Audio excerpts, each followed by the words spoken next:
जय हिंद दोस्तों, मैं नवीन शर्मा आप सभी का स्वागत करता हूं। आशा करता हूं आप सब एकदम अच्छे हैं, एकदम बेहतरीन हैं। एक बार सारे प्यारे दोस्त बताएंगे आप सब कैसे हैं।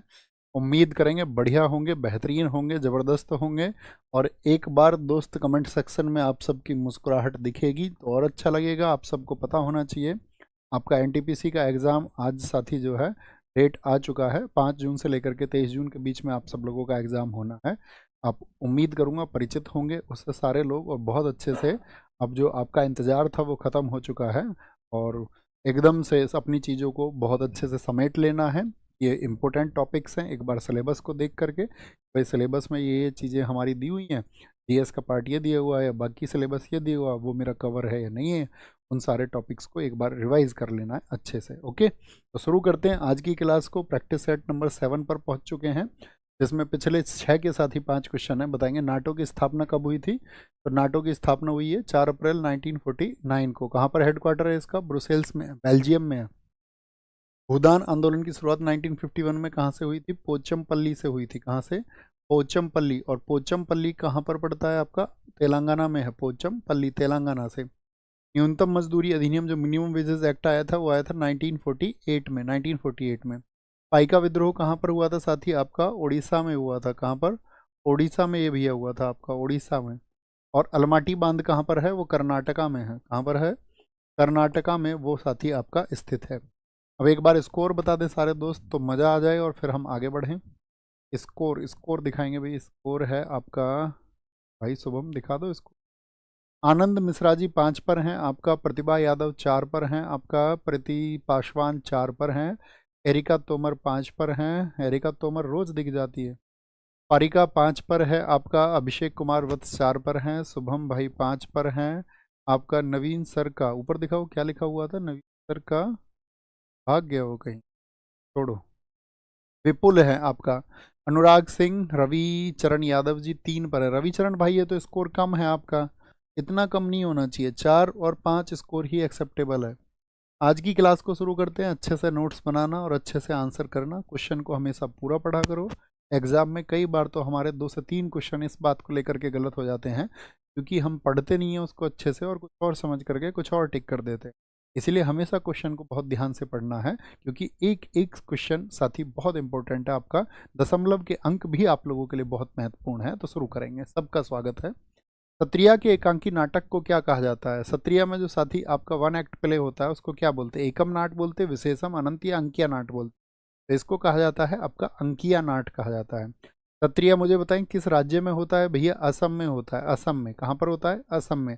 कितना वर्ष पुराना है सत्रिया? कितना वर्ष पुराना है आपका? तो आप कहेंगे भैया ये हमारा 500 वर्ष पुराना है। यानी कि हम ये भी कह सकते हैं कि ये पुराना क्या, सबसे नया है। लेकिन कितना पुराना है? तो 500 वर्ष कहना पड़ेगा, सबसे नया है। किस वर्ष में इसको शामिल किया गया था बताओ?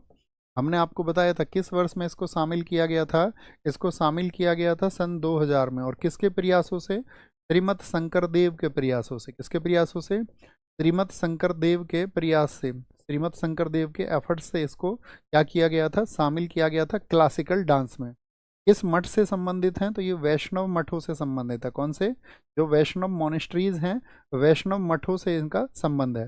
संगीत इसमें कौन सा प्रयोग होता है? तो असम में संगीत होता है बोर गीत। कौन सा? इसमें होता है बोर संगीत आपका, या बोर गीत भी कह सकते हैं आप उसको, बोर गीत भी उसको आप कह सकते हैं। ठीक है। अंकिया नाट में क्या होता है आपका? अंकिया नाट में जो नाटक होता है आपका या जो खेल होता है उसमें एक खेल और होता है आपका। इसमें एक खेल शामिल होता है जिसको हम बोलते हैं भाओना। क्या बोलते हैं उसको? इसमें एक खेल होता है भाओना। क्या बोलेंगे उसको? भावना। बहुत पूछा जाता है ये भी। भावना इसमें शामिल होता है। ठीक है। और इसमें किसकी कहानी होती है बताएंगे? कहानी इसमें होती है भगवान कृष्ण की। किसकी? भगवान कृष्ण की कहानी होती है।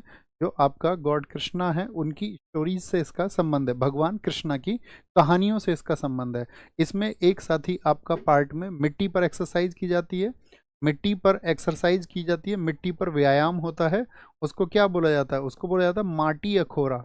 बहुत बार पूछा गया है माटी अखोरा का जो संबंध है किस क्लासिकल डांस से है। तो माटी अखोरा भैया सत्रिया से संबंधित है। किससे? सत्रिया से। इसमें जो भाषा है, लैंग्वेज है, वो कौन सी इस्तेमाल होती है? वो होती है ब्रजावली। तो ब्रज क्षेत्र आपका भगवान कृष्ण से भी आप याद रख लेंगे, ठीक है। ब्रजावली का इस्तेमाल होता है। इसमें क्या होता है, जो पुरुष आपका नर्तक होता है, पुरुष नर्तक होता है, जो मेल डांसर होता है उसको बोला जाता है आपका भांगी, और जो महिला नर्तक होती है यानी कि जो फीमेल डांसर होती है उसको क्या कहा जाता है, ये आपको बताना है।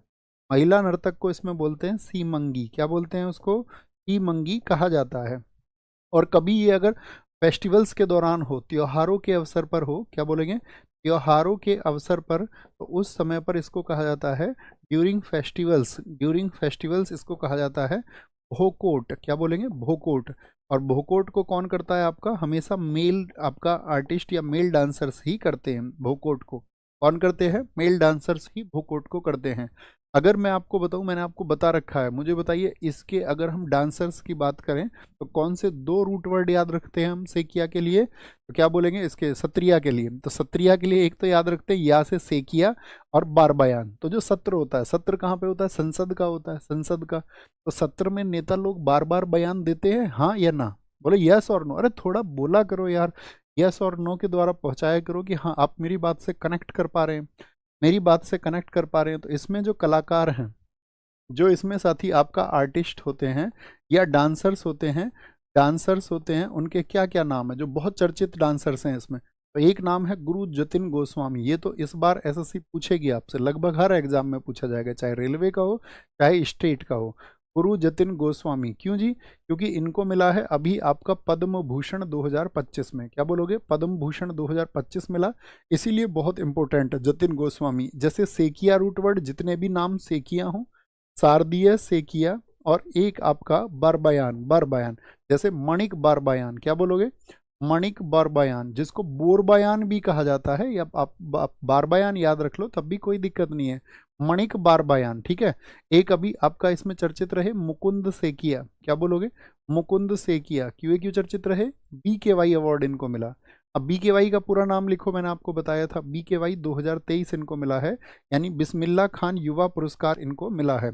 ऐसे ही भावेन बारबयान बहुत चर्चित रहे, इसमें भावेन बारबयान। तो भारबेन बोरबयान क्यों चर्चित रहे, क्योंकि उनको संगीत नाटक अकादमी मिल गया, SN ने। कब का मिला है, 2023 का मिला है, 2023 का उनको मिला है, ठीक है। बहुत सारे हैं, जैसे गोस्वामी नाम के जितने भी लोग हैं, जैसे मान के चलो एग्जाम में क्वेश्चन पूछ ले आपसे, गहन चंद्र गोस्वामी का संबंध किससे है, तो गहन चंद्र गोस्वामी, गोस्वामी हो गए, आपका सेकिया हो गए, और बरबयान हो गए। क्या बोलेंगे, इन सबको हम कहेंगे कि वो सब किससे हैं, सत्रिया से हैं। ओके, नेक्स्ट है सार्क का विस्तृत रूप क्या है, सार्क का पूरा नाम क्या है, बोलेंगे भी फटाफट से। सार्क का पूरा नाम क्या है, South Asian African railway corporation है, South Asian association for regional corporation है। तो क्या ठीक हो जाएगा, ऑप्शन बी एकदम से ठीक हो जाएगा। अब आप मुझे बताइए, सार्क का जो स्थापना हुई थी वो कब हुई थी, उसको इस्टेब्लिश कब किया गया था, यहाँ पे कर लेते हैं। सार्क को साथी जो स्थापना उसकी की गई थी वो कब की गई थी, सार्क की। अगर हम आपसे पूछें सार्क को कब स्थापित किया गया था, सार्क को, तो सार्क की स्थापना हुई है आपका 8 दिसंबर 1985 को। लेकिन क्या इसके पास में आपका हेडक्वार्टर था, क्या इसके पास में हेडक्वार्टर था, आप कहेंगे नहीं भैया उस समय पर नहीं था। स्थापना तो इसकी हुई ढाका में, बांग्लादेश में, लेकिन इसका जो हेडक्वार्टर है वो कहाँ पर है, हेडक्वार्टर है इसका काठमांडू में। क्या बोलोगे, काठमांडू में है आपका, काठमांडू में, ये नहीं लगेगा यहाँ पे, काठमांडू पे, काठमांडू नेपाल में। किस वर्ष में बना था इसका हेडक्वार्टर, भैया 2 वर्षों के बाद में, 1987 में, 1987 में इसका हेडक्वार्टर बना था। कितने मेंबर हैं इसमें, कितने मेंबर हैं, तो सदस्य देश है इसमें 8। पूछ लिया था कौन सा सदस्य नहीं है, ये आपको पता होना चाहिए, इसको होमवर्क लिखिए, 8 को आज पूरा करेंगे, आपको पता होना चाहिए। MBBS पानी कौन कौन से देश। इसमें ऑब्जर्वर कंट्रीज कितनी है बताओ, इसमें जो साथी आपका पर्यवेक्षक देश है उनकी संख्या कितनी है, ऑब्जर्वर कंट्रीज है इसमें 9। क्या बोलोगे, इसमें 9 है ऑब्जर्वर कंट्रीज। अब हम पूछे इसका 8वां सदस्य जो बना था वो कौन सा बना था, तो 8वां सदस्य 2007 में बना था, अफगानिस्तान। क्या बोलोगे, 2007 में अफगानिस्तान बना था। किस सम्मेलन से बना था, तो 14वें समिट में बना था, 14वें सम्मेलन में बना था, 14वें सम्मेलन में। कब, 14वें सम्मेलन में बना था।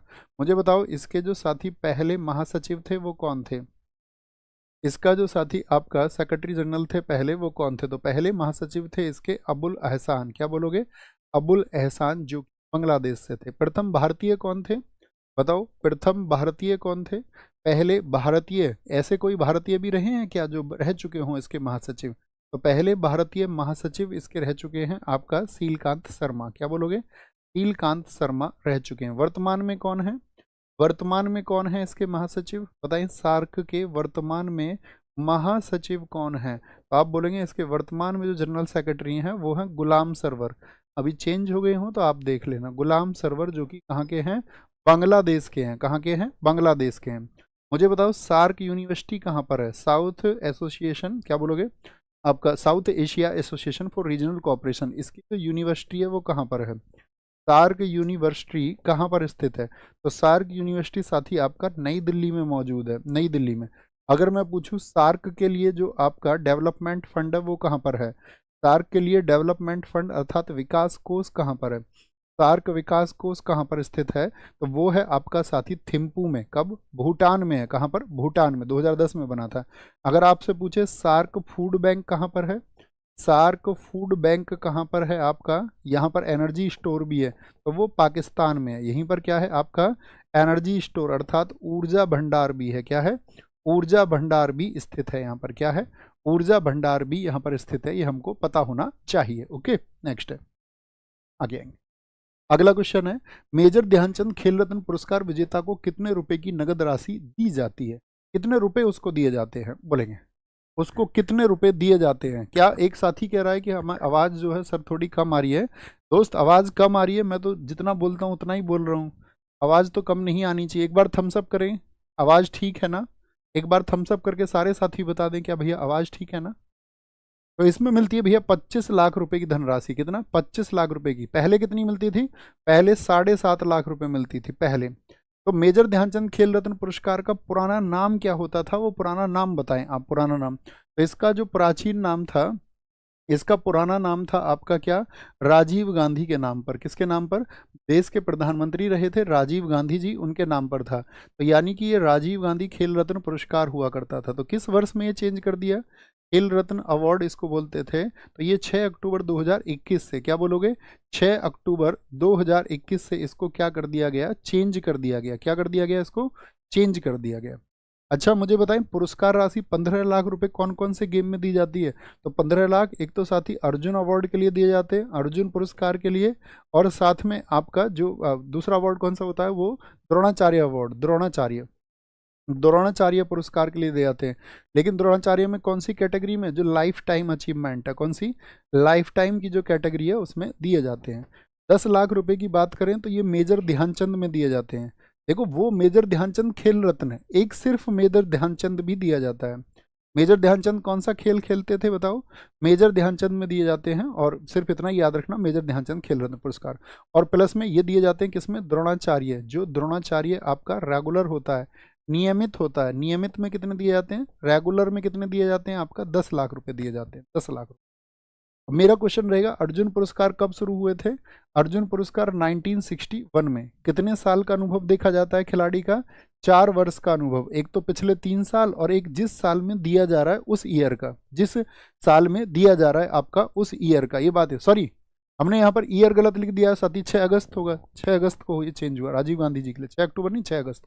अब 6 अगस्त 2021 को, अभी हमारे साथी ने बताया 6 अगस्त 2021 को। इसको ठीक करेंगे और एक बार थम्स अप कर देंगे, एक बार थम्स अप करेंगे, बोलो जी सारे लोग। द्रोणाचार्य पुरस्कार ये किसको दिया जाता है? अर्जुन पुरस्कार एक प्लेयर को दिया जाता है, खिलाड़ी को दिया जाता है। जबकि द्रोणाचार्य पुरस्कार कब शुरू हुए थे? 1985 में। ये किसको दिए जाते हैं? ये कोच को दिए जाते हैं। किसको? कोच को। कोच बोले तो जो आपका प्रशिक्षक होता है, जो सिखाता है, क्या? जो सिखाता है खेल को। ओके। मेजर ध्यानचंद पुरस्कार कब शुरू हुए थे? 2002 में शुरू हुए थे, 2002 में। द्रोणाचार्य आपका 1985 ही होंगे। अब मुझे बताइए राजीव गांधी सबसे पहले किसको दिया गया था? राजीव गांधी सबसे पहले किसको प्राप्त हुआ था और शुरुआत कब हुई थी? तो याद रख लेना, अगर हम बात करते राजीव गांधी खेल रत्न पुरस्कार की, तो इसकी जो शुरुआत हुई थी वो हुई थी आपका 1991-92 से। क्या बोलोगे? 1991-92 से। और सबसे पहली बार जो दिया गया था 1991-92 में, वो दिया गया था आपका शतरंज के खिलाड़ी थे विश्वनाथन आनंद। विश्वनाथन आनंद। कौन सा खेल खेलते हैं विश्वनाथन आनंद? तो आप कहेंगे भैया शतरंज खेलते हैं। कौन सा? शतरंज खेल खेलते हैं और इनकी एक बुक है, वो आपको बतानी है इनकी बुक का क्या नाम है। इन्होंने एक बुक लिखी है। खिलाड़ियों की पुस्तक हमेशा बहुत इंपॉर्टेंट है, याद रख लेना, ठीक है। अगर मैं आपसे यहाँ पर पूछ लूँ, विश्वनाथन आनंद हो गए, मैं आपसे पूछूं पहली महिला कौन है, पहली महिला कौन है आपका जिनको राजीव गांधी मिला हो, तो आप कहेंगे कर्णम मल्लेश्वरी है भैया। कौन? कर्णम मल्लेश्वरी। और कर्णम मल्लेश्वरी कौन सा गेम खेलती हैं? कर्णम मल्लेश्वरी कौन सा गेम खेलती हैं? तो वेट लिफ्टिंग, अर्थात भारोत्तोलन। और ये भारत के लिए कब एक आपका गौरव का प्रतीक बनी थी? तो आपका सिडनी में, सिडनी ओलंपिक में। कब? सिडनी ओलंपिक में, क्योंकि सिडनी ओलंपिक में इन्होंने वेट लिफ्टिंग में क्या जीता था? कांस्य पदक जीता था, कांस्य पदक। और कांस्य पदक इनका जो आया था वो कौन सा साल था? तो वो था आपका सन 2000। सिडनी ओलंपिक हुए थे 2000 में। पहली महिला हो गई। अगर हम आपसे पूछे पहली महिला के अलावा सबसे युवा व्यक्ति कौन है जिन्हें आपका राजीव गांधी खेल रत्न मिला है? सबसे युवा है इसमें आपका, जो आपका 2008 में मेडल जीते थे, उनका नाम अभिनव बिंद्रा। क्या बोलोगे? अभिनव बिंद्रा, अभिनव बिंद्रा, अभिनव बिंद्रा। ये सबसे युवा है, याद रख लेना। इनको मिला था 2000 में, 2000 से 2001 वाले सेशन में इनको मिला था। मुझे बताओ साथी, आपका पहले क्रिकेटर कौन है? पहले क्रिकेटर, पहले क्रिकेटर राजीव गांधी खेल रत्न पुरस्कार जिनको मिला, तो पहले क्रिकेटर हैं आपका सचिन तेंदुलकर। कौन? सचिन तेंदुलकर। मुझे बताओ साथी, हॉकी में सबसे पहले किसको मिला था? हॉकी में, हॉकी में सबसे पहले वो धनराज पिल्ले को मिला। किसको मिला? धनराज पिल्ले को मिला था, धनराज पिल्ले को। ये बात याद रख लेनी है, धनराज पिल्ले। हॉकी पूछा जा सकता है। एक मुझे बताओ बैडमिंटन में सबसे पहले किसको मिला था? बैडमिंटन में, तो बैडमिंटन में मिला था पुलेला गोपीचंद को। किसको? पुलेला गोपीचंद को मिला था, पुलेला गोपीचंद को। अब बैडमिंटन के अलावा आपसे पूछ सकता है आपका शूटिंग में तो हम आपको बता ही चुके, शूटिंग में तो अभिनव बिंद्रा ही हो जाएंगे सबसे पहले। अभी 2024 में कितने लोगों को दिया गया था? 2024 में ये बताओ कितने लोगों को दिया गया था? 4% को दिया गया था। और 4% में किसी एक का नाम आपको सोचना है। तो मनु भाकर हो गई। मनु भाकर कौन सा गेम खेलती है? शूटिंग। एक डी गुकेश, डी गुकेश कौन सा गेम खेलते हैं भैया? शतरंज खेलते हैं, शतरंज खेलते हैं। प्रवीण कुमार को दिया गया आपका, किसको? प्रवीण कुमार को दिया गया। और आपका एक थे आपका मनु भाकर, डी गुकेश, प्रवीण कुमार। मनु भाकर, डी गुकेश, प्रवीण कुमार। एक और थे आपका, उनका क्या नाम था? हरमनप्रीत सिंह। क्या बोलोगे? हरमनप्रीत सिंह। हरमनप्रीत सिंह को दिया गया। किसको? हरमनप्रीत सिंह को दिया गया। ये हमको पता होना चाहिए इसके बारे में। ये हमको मेजर ध्यानचंद खेल रत्न के बारे में पता होना चाहिए। मेजर ध्यानचंद आपका कौन सा गेम खेलते थे? तो ध्यानचंद जो है वो हॉकी गेम से संबंधित थे। और इनकी बुक का नाम है गोल। क्या नाम है इनकी बुक का? इनकी बुक का नाम है साथी आपका गोल। क्या नाम है? गोल इनकी पुस्तक का नाम है, गोल। देवी अहिल्याबाई होलकर जो साथी आपका एयरपोर्ट है वो कहाँ पर है? बेंगलुरु में है क्या? आप कहेंगे नहीं भैया, बेंगलुरु में चर्चित है आपका कैंपागोड़ा। क्या बोलोगे? बेंगलुरु में कौन सा है? कैंपागोड़ा एयरपोर्ट है, कैंपागोड़ा। चेन्नई में है क्या? आप कहेंगे नहीं जी भैया, चेन्नई में है मीनाम्बकम। क्या बोलोगे? मीनाम्बकम है आपका, मीनाम्बकम, मीनाम्बकम है आपका, मीनाम्बकम भी बोलते हैं उसको। इंदौर में है अहिल्याबाई होलकर जी के लिए। नागपुर में कौन सा है आप बताइए? बाबा साहब भीमराव अंबेडकर जी के लिए है। किन के लिए है? बाबा साहब भीमराव अंबेडकर जी के लिए। कहाँ पर है वो? नागपुर में है। कुछ पूछे आपसे? मुझे बताना। सुभाष चंद्र बोस जी के लिए कहाँ पर है? सुभाष चंद्र बोस जी के लिए तो क्या बोलेंगे भैया? कलकत्ता में है। कहाँ पर है? कलकत्ता में है आपका। गोपीनाथ बारदोली जी के लिए कहाँ पर है? कहाँ के नेता थे गोपीनाथ बारदोली? तो गोपीनाथ बारदोली जी के लिए है आपका असम में। कहाँ पर है? गोपीनाथ बारदोली के लिए है आपका असम में। असम में भी कहाँ पर है? गुवाहाटी में है। कहाँ पर? गुवाहाटी में है, गुवाहाटी में। लाल बहादुर शास्त्री जी के लिए बताइए। LB शास्त्री जी के लिए, लाल बहादुर शास्त्री जी के लिए कहाँ पर है? वाराणसी में है। कहाँ पर है? वाराणसी में हवाई अड्डा है। राजीव गांधी जी के लिए बताइए। राजीव गांधी जी के लिए हमने आपको बताया था, इस भारत का सबसे बड़ा एयरपोर्ट है। कहाँ पर है? हैदराबाद में। भारत का सबसे बिजी एयरपोर्ट कौन सा बताया था मैंने आपको?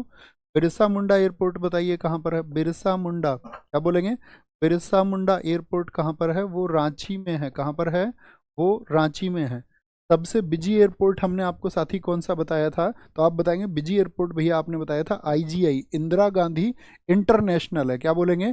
इंटरनेशनल है। कोई दिक्कत कोई परेशानी? बोलेंगे कोई दिक्कत कोई परेशानी? बोलेंगे नहीं जी भैया, कोई समस्या नहीं है। भारत में अभियंता दिवस किसकी याद में मनाया जाता है? जो इंजीनियर्स डे है हमारा वो किसकी याद में मनाया जाता है? कल्पना चावला की याद में, एम विश्वेश्वरैया, तो आप क्या बोलेंगे? भारत के इंजीनियर थे एम विश्वेश्वरैया, इनकी याद में मनाया जाता है। किस डेट को मनाया जाता है? डेट बताइए। तो अभियंता दिवस जो इंजीनियर्स डे है वो 15 सितंबर को मनाया जाता है, 15 सितंबर को मनाया जाता है। एम विश्वेश्वरैया की साथ ही बुक है, बहुत चर्चित, बहुत पूछी जाती है। इनकी बुक का नाम है नेशन बिल्डिंग। क्या नाम है? नेशन बिल्डिंग इनकी बुक का नाम है। नेशन बिल्डिंग इनकी बुक का नाम है, नेशन बिल्डिंग।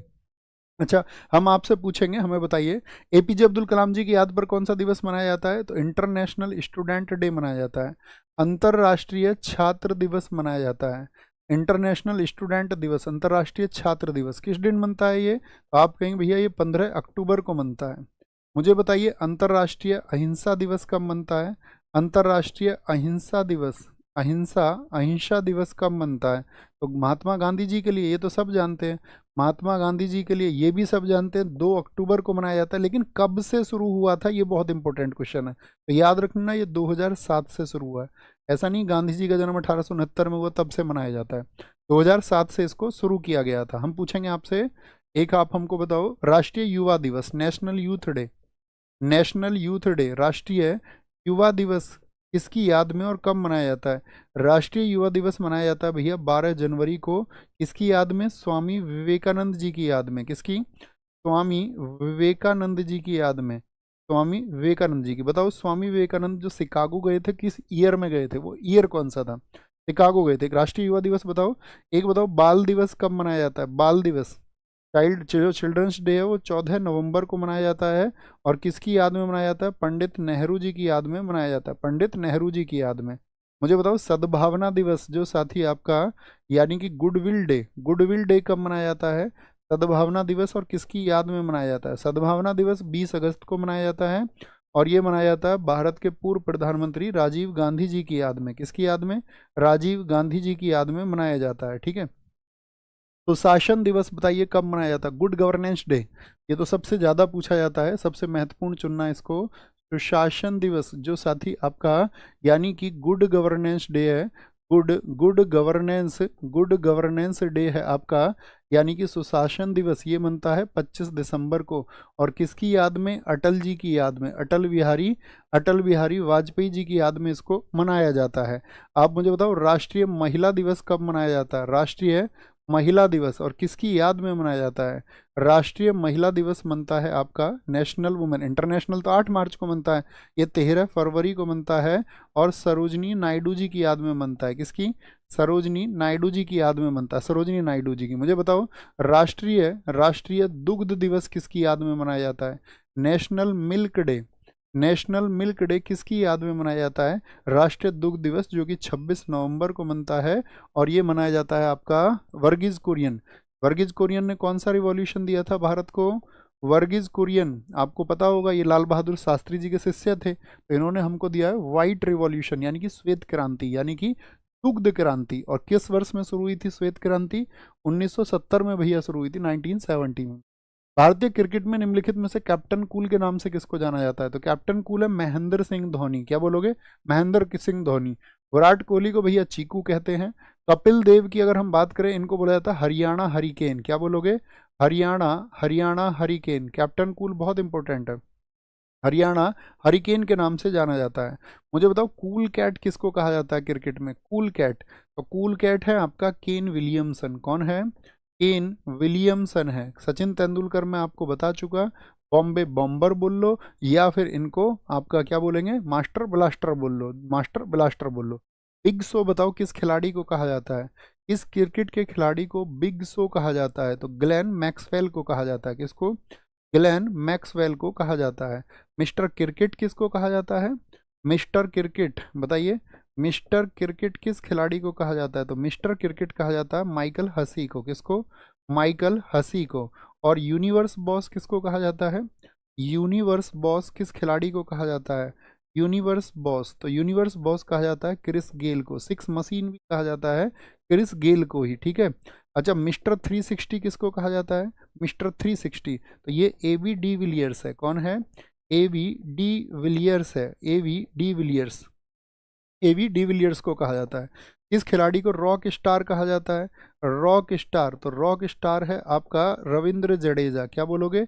रविंद्र जडेजा को कहा जाता है, रविंद्र जडेजा को कहा जाता है। मुझे बताओ किस क्रिकेट खिलाड़ी को द प्रिंस कहा जाता है? द प्रिंस, द प्रिंस किस खिलाड़ी को कहा जाता है? तो वो शुभमन गिल है। कौन है?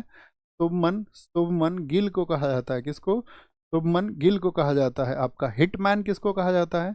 हिटमैन की जो साथी कैटेगरी किसको दी जाती है? रोहित शर्मा को दी जाती है। किसको?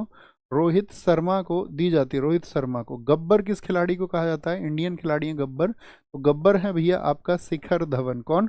शिखर धवन है, शिखर धवन। मिस्टर आईपीएल किसको कहा जाता है? मिस्टर आईपीएल, आप मुझे बताओ आईपीएल किस वर्ष में शुरू हुए थे? मिस्टर आईपीएल है आपका सुरेश रैना। क्या बोलोगे? सुरेश रैना। और द स्विंग प्रिंस किसको कहा जाता है? द स्विंग प्रिंस किसको कहा जाता है? तो स्विंग प्रिंस कहा जाता है आपका, स्विंग प्रिंस कहा जाता है भुवनेश्वर कुमार को। किसको? भुवनेश्वर, भुवनेश्वर कुमार को कहा जाता है, भुवनेश्वर कुमार को। एक प्राचीन खिलाड़ी का नाम पूछें आपसे, बता सकते हैं क्या? दम लगा के को ना भैया जरूर बता देंगे। हम आपसे पूछेंगे मैसूर एक्सप्रेस भारत के किस बॉलर को कहा जाता था? मैसूर एक्सप्रेस। जितने साथियों का आंसर आएगा वो एक ज़बरदस्त स्टूडेंट होंगे और सिलेक्शन के लिए अच्छे दावेदार है, अच्छे दावेदार। अगर ये बता दिया आपने तो बोलेंगे जी एबीडी फॉर एवर। अरे ये नहीं बताना, श्रीनाथ को भैया, श्रीनाथ को, श्रीनाथ। हरमीत कुमार ने एकदम से ठीक कहा है, श्रीनाथ को कहा जाता है, ज्वागल श्रीनाथ को कहा जाता है। मोहम्मद अरशद इमाम हमेशा अच्छा आंसर देते हैं, very good. The seven since of being a mother. क्या बोलोगे? Seven since of being a mother पुस्तक की लेखिका कौन है? ट्विंकल खन्ना है क्या? नहीं जी, ट्विंकल खन्ना वैसे बहुत 3 पुस्तकें हैं इनकी। ताहिरा कश्यप खुराना है। ट्विंकल खन्ना की पुस्तक बता सकते हैं भैया? एक पुस्तक तो है इनकी मिसेज फनी बोन्स। कौन सी है? मिसेज फनी बोन्स है। एक इनकी किताब है legends of Lakshmi Prasad, legends of Lakshmi Prasad किसकी बुक है? ट्विंकल खन्ना की बुक है, लीजेंड्स ऑफ लक्ष्मी प्रसाद। और एक किताब और आती है इनकी, एक किताब और आती है ट्विंकल खन्ना की, मिसेज फनी बोन्स हो गई, लीजेंड्स ऑफ लक्ष्मी प्रसाद हो गई, एक किताब और थी, 3 किताबें हैं इनकी। मिसेज फनी बोन्स है, आप मुझे बताएं, अभी मुझे ध्यान नहीं आ रही है। मिसेज फनी बोन्स हो गई आपका, लीजेंड्स ऑफ लक्ष्मी प्रसाद हो गई, एक किताब है इनकी, एक किताब और है, आप बताएं कौन बता सकता है? हाँ, शहबाज खान ने हमको याद दिलाया और हम सच में इसको भूल गए थे। Welcome to paradise. क्या बोलोगे? Welcome to paradise. बहुत शाबाश, बहुत thank you. Welcome to paradise इनकी किताब का नाम है। आलिया भट्ट ने अभी लिखी एक नई किताब साथी, बहुत चर्चित हुई थी, ईडी फाइंड्स ए होम। क्या? ईडी फाइंड्स ए होम। और ये बॉलीवुड एक्ट्रेस की बुक पूछी जाती है। करीना कपूर ने कौन सी किताब लिख रखी है? Pregnancy Bible. कौन सी? प्रेगनेंसी बाइबल किसकी है? प्रेगनेंसी बाइबल, जिसमें प्रेगनेंसी के दौरान किन चीज़ों का ध्यान रखना चाहिए इस बात का वर्णन है, प्रेगनेंसी बाइबल। अब हम आपसे पूछेंगे अनफिनिश्ड किसकी है, बताओ? अनफिनिश्ड ए मेमोयर किसकी बुक है? अनफिनिश्ड है प्रियंका चोपड़ा, पीसी की। किसकी? पीसी की बुक है, प्रियंका चोपड़ा की बुक है। किसकी? प्रियंका चोपड़ा की किताब है। अब हम आपसे पूछेंगे, एक बताओ, द मॉडर्न गुरुकुल किसने लिखी है? मॉडर्न गुरुकुल ये किस बॉलीवुड सेलिब्रिटी ने लिखी है? तो वो मॉडर्न गुरुकुल लिखी है आपका सोनाली बिंद्रा ने। किसने? सोनाली बिंद्रा ने लिखी है। किसने? सोनाली बिंद्रा ने। माई लाइफ इन डिज़ाइन किसने लिखी है? माई लाइफ इन डिज़ाइन, तो माई लाइफ इन डिज़ाइन लिखी है आपका, sorry, my life in design ये लिखी है गौरी खान ने। और गौरी खान किसकी वाइफ है? गौरी खान किसकी वाइफ है? शाहरुख खान की बुक है, ठीक है। सारी बुक नहीं, सॉरी वाइफ है। क्या बोलोगे? The elephant in the womb किसने लिखी है? The elephant in the womb ये किसने लिखी है? तो ये लिखी है कल्कि कोचलिन ने। किसने? कल्कि कोचलिन की बहुत चर्चित किताब है, कल्कि कोचलिन की बुक है, कल्कि कोचलिन, ठीक है, कल्कि कोचलिन की बुक है। नेक्स्ट, निम्न में से कौन सा सही सुमेलित नहीं है, बताएंगे जी। डीपीएसपी हमने कल बात की, डीपीएसपी किस देश से लिए हैं हमने? आयरलैंड से लिए हैं साथी। कहाँ से? आयरलैंड से लिए हैं। तो जो हमारा राज्य लोक कल्याण की अभिवृद्धि के लिए सामाजिक व्यवस्था बनाएगा, the state shall create a social order for the promotion of welfare. 37 में राज्य द्वारा अनुसरणीय कुछ नीति तत्व यानी कि some policy elements to be followed by state. 39 में सहकारी समिति क्या 43B में है? हाँ जी। अंतर्राष्ट्रीय शांति और सुरक्षा की बात, promotion of international peace and security, एकदम से ठीक है, ये एकदम से ठीक है। लेकिन राज्य साथी आपका वेलफेयर स्टेट के लिए बात कहाँ पे की गई है? ये 38 में की गई है। क्या बोलोगे? ये 38 में की गई है, 38 में। ओके, राज्य द्वारा अनुसरणीय तत्व बहुत सारे 39 में कि राज्य को ये करना चाहिए। अच्छा, यहाँ पर आगे चलेंगे, फिर आपके बताएं मुझे। राज्य के नीति निर्देशक सिद्धांतों में निम्नलिखित में से किसके बारे में संविधान शांत है? जहां पर संविधान में कोई बात नहीं की गई है, संविधान में कोई बात नहीं की गई है, बता सकते हैं? बोलेंगे अभी फटाफट से, क्या बोलेंगे जी? प्रौढ़ शिक्षा, एडल्ट एजुकेशन की बात की गई है। कर्मकारों के लिए निर्वाह मजदूरी की बात, हाँ जी भैया, आर्टिकल 43 में बात की गई है कि कम से कम लोग अपनी लिविंग को जी पाए, लाइवलीहुड इतना होना चाहिए। निःशुल्क विधिक सहायता, फ्री लीगल एड की बात कहाँ पे की गई है? ये 39A में की गई है, 39A में की गई है। ओके, बालकों को प्रारंभिक शिक्षा जब तक वह 6 वर्ष की आयु प्राप्त न कर ले, यानी 0 से 6 वर्ष, ये किस में बताया गया है? ये आर्टिकल 45 में बताया गया, 45 में बताया गया। लेकिन कहीं भी एडल्ट एजुकेशन की बात नहीं की गई है। हाँ, 14 वर्ष तक के बच्चों के लिए बात की गई, 0 से आर्टिकल 45 है। अब मुझे बताओ 6 से 14 के लिए कहाँ पर बात की गई है? 6 से 14 के लिए सारे साथी बताएं फटाफट से, 6 से 14 के लिए कहाँ पर बात की गई? तो आप कहेंगे भैया एक तो आर्टिकल 21A है और एक जगह कौन सी बात है? तो 11वां मौलिक कर्तव्य है। कौन सा? 11वां हमारा मौलिक कर्तव्य है, ये आपको पता होना चाहिए। ओके, अब हम आपसे पूछेंगे यहाँ पर 39D में क्या है? 39D में क्या बताया गया है? तो इसमें बताया गया है समान कार्य के लिए, समान कार्य के लिए समान वेतन, यानी कि equal salary for the equal work, equal wages की बात की गई है। आर्टिकल 44 में बताओ क्या है यहाँ पर? यूनिफॉर्म सिविल कोड है, नागरिक समान नागरिक संहिता। क्या बोलोगे? यूसीसी, यूनिफॉर्म सिविल कोड, यानी कि समान नागरिक संहिता। बताइए समान नागरिक संहिता को किन राज्यों ने लागू किया हुआ है, या सबसे पहले लागू करने वाला राज्य आप मुझे बता दें। 45 हो गया आपका, अभी 46 में बताएं। 46 में क्या है? SC ST जो EWS हैं जितने भी, उनकी बात की गई है, यानी कि उनके जितने भी आर्थिक, इकोनॉमिक एंड एजुकेशनल इंटरेस्ट है, आर्थिक और शिक्षा हितों की बात की गई है। आर्थिक और शिक्षा हित, इकोनॉमिक एंड एजुकेशनल, उनके जितने भी साथी आपका इंटरेस्ट है। हम आपसे पूछे 47 में किसकी बात की गई है? तो इसमें न्यूट्रिशन की बात की गई है, पोषाहार की बात की गई है, और साथ में लोक स्वास्थ्य, यानी कि जो आपका लोक स्वास्थ्य से मतलब है पब्लिक हेल्थ की बात की गई है कि पब्लिक हेल्थ को इम्प्रूव करने का काम स्टेट करे। किसका काम करे? पब्लिक हेल्थ को इम्प्रूव करने का काम आपका स्टेट करे। 48 में बताओ क्या है? 48 में क्या है? 48 में आपका साथी जो एग्रीकल्चर है, एनिमल हस्बेंड्री है अर्थात कृषि है, पशुपालन है, और साथ में इसमें आपका जो आपका दुधारू होते हैं, यानी कि जो नस्ल हैं उनमें सुधार हो, और उनका जो भी आपका स्लॉटर है काव्स का या और जो भी मिल्च है उसका जो है स्लॉटर रोका जाए, उनके जो वध है उसको रोका जाए, ये सब बातें की गई हैं। 48A में आप मुझे बता सकते हैं? 48A में क्या बात की गई है? यहाँ पर एनवायरनमेंट के लिए प्रोटेक्शन मिले और उसमें इम्प्रूवमेंट हो, पर्यावरण सुरक्षा की बात की गई है, पर्यावरण सुरक्षा की बात की गई है। आर्टिकल 49 में क्या बात की गई है? जितने भी आपका राष्ट्रीय महत्व के स्मारक हैं, क्या बोलेंगे? जितने भी मॉन्यूमेंट्स हैं जो नेशनल इंपॉर्टेंस के हैं, क्या राष्ट्रीय महत्व के जितने भी स्मारक हैं, उनकी सुरक्षा का दायित्व भी किसका है? वो सरकार का है, सरकार का है।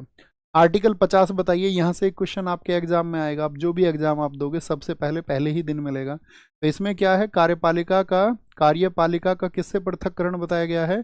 कार्यपालिका का न्यायपालिका से पृथक्करण, यानी कि सेपरेशन ऑफ कार्यपालिका का न्यायपालिका से पृथक्करण है, यानी कि separation of executive from the judiciary, या judiciary separation from the executive, इसको बताया गया है। अभी हमने बताया 51 में क्या है? इंटरनेशनल पीस है। क्या है? इंटरनेशनल पीस को बताया गया है। संविधान में मौलिक कर्तव्यों को कब शामिल किया गया? मौलिक कर्तव्य कब शामिल हुए बताएं? मौलिक कर्तव्य स्वर्ण सिंह समिति की सिफारिश पर शामिल हुए थे क्या? हाँ जी भैया।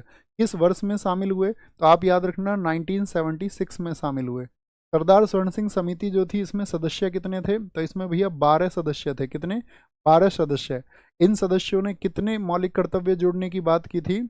इन्होंने जो मौलिक कर्तव्यों का सुझाव दिया था, यानी कितनी फंडामेंटल ड्यूटीज का सजेशन इन्होंने दिया था, तो इनका सुझाव था 8 का। कितना? कि भैया 8 फंडामेंटल ड्यूटी जोड़े जाए। लेकिन क्या 8 जोड़े गए थे? आप कहेंगे नहीं भैया, जोड़े कितने गए थे बताएं? तो जोड़े गए थे आपका कितने बताओ, जोड़े गए थे आपका 10, कितने 10। लेकिन फिर अभी तो वर्तमान में 11 हैं, तो 11वां कब जुड़ा, तो 11वां जुड़ा 86th कॉन्स्टिट्यूशनल अमेंडमेंट 2002 से, 2002 के 86वें संशोधन से ये जुड़ा था। अच्छा, इस समय पे प्रधानमंत्री कौन थी बताओ, इस समय पे पीएम कौन थी आपका, तो पीएम थी इस समय पे आपका इंदिरा गांधी, क्योंकि ये इमरजेंसी का टाइम था, देश में इमरजेंसी चल रही थी। इमरजेंसी कब लगी थी देश में, तीसरी बार जो आपातकाल लगा था, तो आप कहेंगे भैया वो हमको हमको पता होना चाहिए, 86वां संशोधन, एक तो 6 से 14 वर्ष के लिए पता होना चाहिए।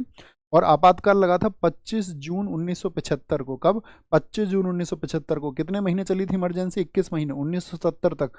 1977 की इमरजेंसी जैसे ही हटी थी तो कांग्रेस चुनाव हार गई थी और जनता पार्टी की सरकार आ गई थी 1977 से 1980 की, लेकिन फिर से इंदिरा गांधी बन गई थी। तो इंदिरा गांधी 1966 से 1970 तक पीएम रही, और 1980 से लेकर के 1984 तक, यानी 66 से 77 एंड 80 टू 84 ये आपका प्रधानमंत्री रही थी, ये आपको पता होना चाहिए। संथानम समिति की सिफारिश पर देश में बना है चीफ विजिलेंस कमीशन, सीवीसी। 1964 में क्या बना है, सीवीसी, चीफ विजिलेंस कमीशन, यानी कि केंद्रीय सतर्कता आयोग बना। अच्छा, मैं आपसे पूछ लूं, जैसे मौलिक कर्तव्य क्या विदेशियों पर भी लागू होते हैं, हाँ या ना, तो आप कहेंगे नहीं भैया, जितनी भी फंडामेंटल ड्यूटीज हैं, मौलिक कर्तव्य हैं जितने भी, वो सिर्फ आपका भारतीयों पर लागू होंगे, भारतीयों पर लागू होंगे। लेकिन आजकल एसएससी के एग्जाम्स में कैसे पूछा जाता है, या किसी भी एग्जाम में क्या बोलेंगे, केवल भारतीय लोगों पर, किस पर, केवल भारतीय लोगों पर ये लागू होंगे, ये बात याद रख लेना। अब यहाँ पे एक क्वेश्चन पूछा जाएगा आपसे कि भैया जो मौलिक कर्तव्य हैं संविधान के किस भाग में आते हैं, ये बताओ। मौलिक कर्तव्य आपका अगर पूछ ले आर्टिकल कौन सा है, तो आर्टिकल तो 51A है, और इसके लिए एक पार्ट जोड़ा गया था, भाग जोड़ा गया था, भाग है 4 कै या 4th ए, याद रख लो, ए और कै आप जानते हो।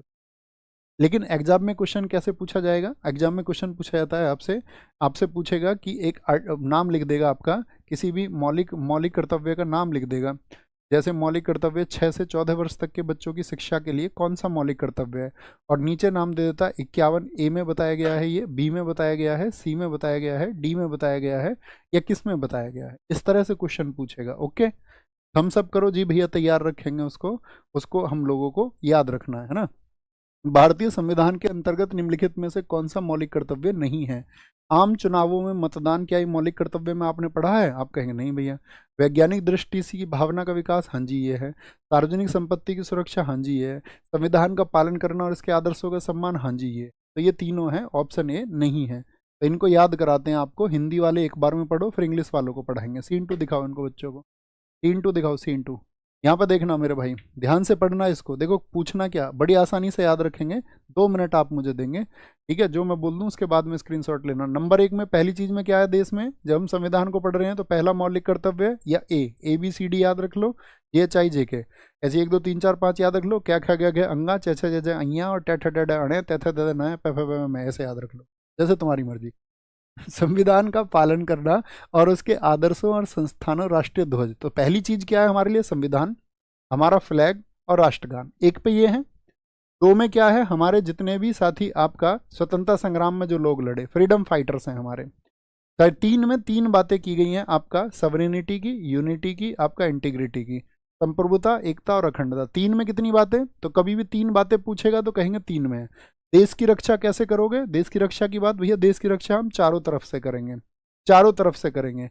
ये 5वां है। 5वें में क्या बात की गई है, ध्यान से पढ़ेंगे तो भाईचारे की बात की गई है, यानी कि आपका ब्रदरहुड की बात की गई है। 5 कौन है, भाई, 5 पांडव भाई, 5 में भाईचारे की बात की गई है, ठीक है। और 5 भाई क्या थे आपका, द्रौपदी के लिए, महिलाओं के सम्मान के लिए अपमानजनक प्रथाओं को त्यागोगे, जुआ तो नहीं खेलोगे, नहीं भैया। पांडवों को बोलेंगे नहीं भैया महाभारत हो जाएगी, जुआ नहीं खेलेंगे, महिलाओं के सम्मान के लिए कोई भी अपमानजनक प्रथा नहीं करेंगे। तो 5 में भाई है, 5 पांडव इस बात की शपथ ले रहे हैं। छठे में क्या है, छठे में याद रखना हमको संस्कृत पढ़ाएगी, छठे में संस्कृत। ये 7वां है, 7 में हम, हमारे साथ में क्या रहते हैं, वन, झील, नदी, वन्य जीव, ये सब हमारे साथ में ही तो रहते हैं, हाँ जी। या G4 याद रख लो, ग्रीनरी से, G4 ग्रीनरी, वन, झील, ये सब ग्रीनरी में आते हैं, हाँ जी। 6ठी में हमको संस्कृत पढ़ाई गई है, और 8वीं में हमको पढ़ाई गई है साइंस, वैज्ञानिक मानवता की बात। 9 में क्या है, आई याद रख लो, ये 9। तो क्या बोलोगे, कभी भी संपत्ति के लिए, प्रॉपर्टी के लिए अपने घर में लड़ाई करोगे, कभी भी हिंसा करोगे, वायलेंस को अपनाओगे, आप कहोगे नो नो नो भैया, नो हम नहीं अपनाएंगे, नो हम ये नहीं करेंगे, बोलो नो नो नो हम ये नहीं करेंगे। जे, जे में क्या है आपका 10 है, क्या बोलोगे, जे अर्थात 10वां है। तो जे में क्या बताया गया है, राष्ट्र की जो साथी प्रगति के लिए जो भी प्रयास और उपलब्धि के उच्च स्तर को आप छुए, उच्च स्तर। तो जे में क्या होता है आपका जुडिशरी, और जुडिशरी में एक शब्द आता है आपका उच्च न्यायालय, उच्च न्यायालय, उच्च स्तर को छूने की जब कभी भी बात हो राष्ट्र की तो जे याद रखेंगे। के में 11वां आपको याद है, 11वां आपको याद है। ऐसे इंग्लिश वाले बच्चे देखें इसको एक बार, जितने भी इंग्लिश मीडियम वाले, अब जो समझाया उसी को रिलेट करो। फर्स्ट में हमारे लिए क्या है, कॉन्स्टिट्यूशन है, नेशनल फ्लैग है, नेशनल एंथम है। सेकंड में हमारे लिए क्या है बताओ, दूसरे में, हिंदी वाले अब सोचो तुम, दूसरे में क्या बताया था तुमको, तो दूसरे में भैया जितने भी हमारे लोग हैं जो फ्रीडम स्ट्रगल के लिए, फिर जो फ्रीडम फाइटर्स थे। तीन में क्या बताया था, तीन चीजें हैं, सवरिनिटी, यूनिटी एंड इंटीग्रिटी। चार में क्या करोगे, टू डिफेंड द कंट्री, चारों तरफ से। पांचवें में क्या बताया था, ब्रदरहुड की बात बताई थी, ब्रदरहुड की बात बताई थी, ढूंढो इसमें कहाँ, ब्रदरहुड, ब्रदरहुड की बात है पांचवें में। छठे में क्या बात है, कल्चर की बात है, कल्चर की बात है, संस्कृति की बात है। सातवें में क्या है, ग्रीनरी की बात है, ग्रीनरी में क्या आता है, फॉरेस्ट, लेक्स, रिवर्स। एट्थ में क्या है आपका, साइंटिफिक बातें की गई हैं। नाइन में नो, नो किसके लिए, नो प्रॉपर्टी एंड वायलेंस के लिए नो। 10 में क्या बात की गई है, 10 में आपका भैया आपका हायर लेवल की ओर पहुंचना है हमको, ठीक है। ये H I J K, A B C D E F G H I J आएगा, ये जे, डी गलती से लग गया, के। और के कौन सा है, 11वां, के कौन सा है, 11वां है। याद हो गए सारे, बताओ एक बार, सारे याद हो गए। अब एग्जाम में कोई भी लैंग्वेज आपको देगा तो आप उसको ध्यान से पढ़ोगे और आप बता दोगे अच्छा ये तो ए बी सी डी में भैया ने ऐसे बताया था। थम्स अप कर दो, याद रहेगा ना, थम्स अप करके बताएं। बोलो जी, राजा राम मोहन राय द्वारा स्थापित प्रथम संस्था कौन सी थी, राजा राम मोहन राय द्वारा स्थापित पहली प्रथम संस्था कौन सी थी, बोलो भी फटाफट से। ओके ओके ओके, इन्होंने पहली संस्था कौन सी बनाई थी, ब्रह्म समाज बनाया था, या आत्मीय सभा बनाई थी, या ब्रह्म सभा बनाई थी, या तत्वबोधिनी सभा इन्होंने बनाई थी। सबसे पहले इन्होंने बनाई थी आत्मीय सभा। कब स्थापना की इसकी, इसका एस्टेब्लिशमेंट इन्होंने किया 1815 में, 1815 में। ब्रह्म समाज की स्थापना कब हुई, 1828 में। राजा राम मोहन राय पूछे 1772 से लेकर के 1833 तक जिए थे। क्या कहते हैं इनको, इनको बोलते हैं हम भारतीय पुनर्जागरण का जनक, भारतीय पुनर्जागरण का जनक, यानी कि फादर ऑफ इंडियन रेनेसा। सोए हुए भारत को इन्होंने जगाया कि भैया कुप्रथाओं को छोड़ो, कुरीतियों को छोड़ो, बैड कस्टम्स को छोड़ो। भारतीय पुनर्जागरण का जनक, फादर ऑफ इंडियन रेनेसा इनको कहा जाता है। ब्रह्म सभा नहीं, तत्वबोधिनी सभा, ये तो हम आपको कल बता चुके। हम आपसे भी पूछते हैं, इन्होंने 1817 में एक कॉलेज बनाया था, उसका क्या नाम था, उसका नाम था हिंदू कॉलेज। और हिंदू कॉलेज कहाँ पर बना था आपका, कलकत्ता में बना था, याद रखना कहाँ पर, कलकत्ता में बना था, कलकत्ता में बना था, कलकत्ता में। अच्छा, हम आपसे पूछेंगे इन्होंने 1825 में एक कॉलेज बनाया था, उसका क्या नाम था, उसका नाम था वेदांत कॉलेज। ये भी कहाँ पे बनाया था इन्होंने, वेदांत कॉलेज भी इन्होंने कलकत्ता में बनाया था, कलकत्ता में। इन्होंने साथ ही एक आपका रचना की थी, तुहफत, तुहफत उल मुवाहिदीन, तुहफत उल मुहाविदीन, मुहाविदीन। ये रचना इन्होंने कब की थी, तो ये रचना इन्होंने की थी 1809 में। गिफ्ट टू मोनोथिस्ट, ये रचना इन्होंने कब की, gift to, gift to monotheist, gift to monotheist, ये रचना इन्होंने कब की, तो ये भी 1809 की है, 1809 की है। इनकी साथ ही 3 पत्रिका हैं जो बहुत पूछी जाती हैं, बताएं एक पत्रिका का नाम बताओ इनकी। इनकी जो 3 मैगजीन्स हैं वो बहुत इंपॉर्टेंट है। 3 मैगजीन्स में से इनकी एक का नाम है ब्राह्मणिकल, क्या, ब्राह्मणिकल, ब्राह्मणिकल, ब्राह्मणिकल है आपका, जो कि कब की है आपका 1821 की है, ठीक है, ब्राह्मणिकल, ब्राह्मणिकल। और एक पुस्तक थी इनकी आपका, उसका नाम है, उसका नाम था संवाद कौमुदी। संवाद कौमुदी किस वर्ष की है बताओ, संवाद कौमुदी जो मैगजीन है इनकी वो किस वर्ष की और किस भाषा की है, तो संवाद कौमुदी पत्रिका को इन्होंने लिखा था साथी आपका 1821 में। और ये बंगाली भाषा की थी, बंगाली भाषा की थी, बंगाली भाषा की थी। और एक साथी आपका मिरात उल अखबार, मिरात उल अखबार किस भाषा का था बताओ, मिरात उल अखबार जो इन्होंने 1822 में लिखा, 1822 में लिखा, वो था आपका फारसी भाषा का, फारसी भाषा का। अगर कभी भी पूछे इनको राजा की उपाधि किसने दी बताइए, राजा की उपाधि इनको किसने दी थी, तो आप कहेंगे इनको जो किंग का टाइटल दिया वो अकबर सेकंड ने, क्योंकि उनके पेंशन के मामले को इन्होंने सुलझाया था। अच्छा, इनकी जो समाधि है 1833 में कहाँ खत्म हो गए थे, इन्होंने कहा था कि तुम भारतीय सुधरने वाले हो नहीं, तुम्हारे लिए तो कितना भी बोल दो, तुमको नया समाज सुधार, तुमको जो पुरानी कुप्रथाओं में अंधविश्वासों में घिरे रहना है, हम तो इंग्लैंड जाके सेटल हो जाते हैं। 1833 में, कब, 1833 में कहाँ पर है इनका, इनका सिमेट्री कहाँ पर है, समाधि कहाँ पर है, तो ब्रिस्टल में है। अरे कमाल हो यार तुम हीरो हो, हीरो, इंग्लैंड में। सूची 1 को सूची 2 से सुमेलित कीजिए। बताइए जी, अहमदिया आंदोलन के जो संस्थापना की वो किसने की? देवबंद आंदोलन की स्थापना किसने की? नदवत उल उलेमा आंदोलन किसने शुरू किया? और अहले हदीस आंदोलन किसने शुरू किया? वली अल्लाह ने शुरू किया। अहमदिया आंदोलन तो अहमद नाम से मिर्जा गुलाम अहमद कादियानी ने शुरू किया था। ये पंजाब में चला था 1889 में। कब? 1889 का है। देवबंद आंदोलन 1866 का है और इसकी स्थापना की थी आपका, क्या बोलेंगे, मोहम्मद कासिम ननोतवी ने की थी। क्या बोलोगे? मोहम्मद कासिम ननोतवी ने। नदबत उल उलेमा आंदोलन चला आपका सिबली नुमानी, ये भैया मुस्लिमों में सुधार के लिए चले, मुस्लिमों में सुधार के लिए। ये लखनऊ का आंदोलन। अल हदीस आंदोलन चला वली अल्लाह के द्वारा, वली अल्लाह के द्वारा। क्या बन जाएगा आपका? 3-4-2-1 बन जाएगा। 3-4-2-1, 3-4-2-1 नहीं जी, गलत मिलान कर दिया।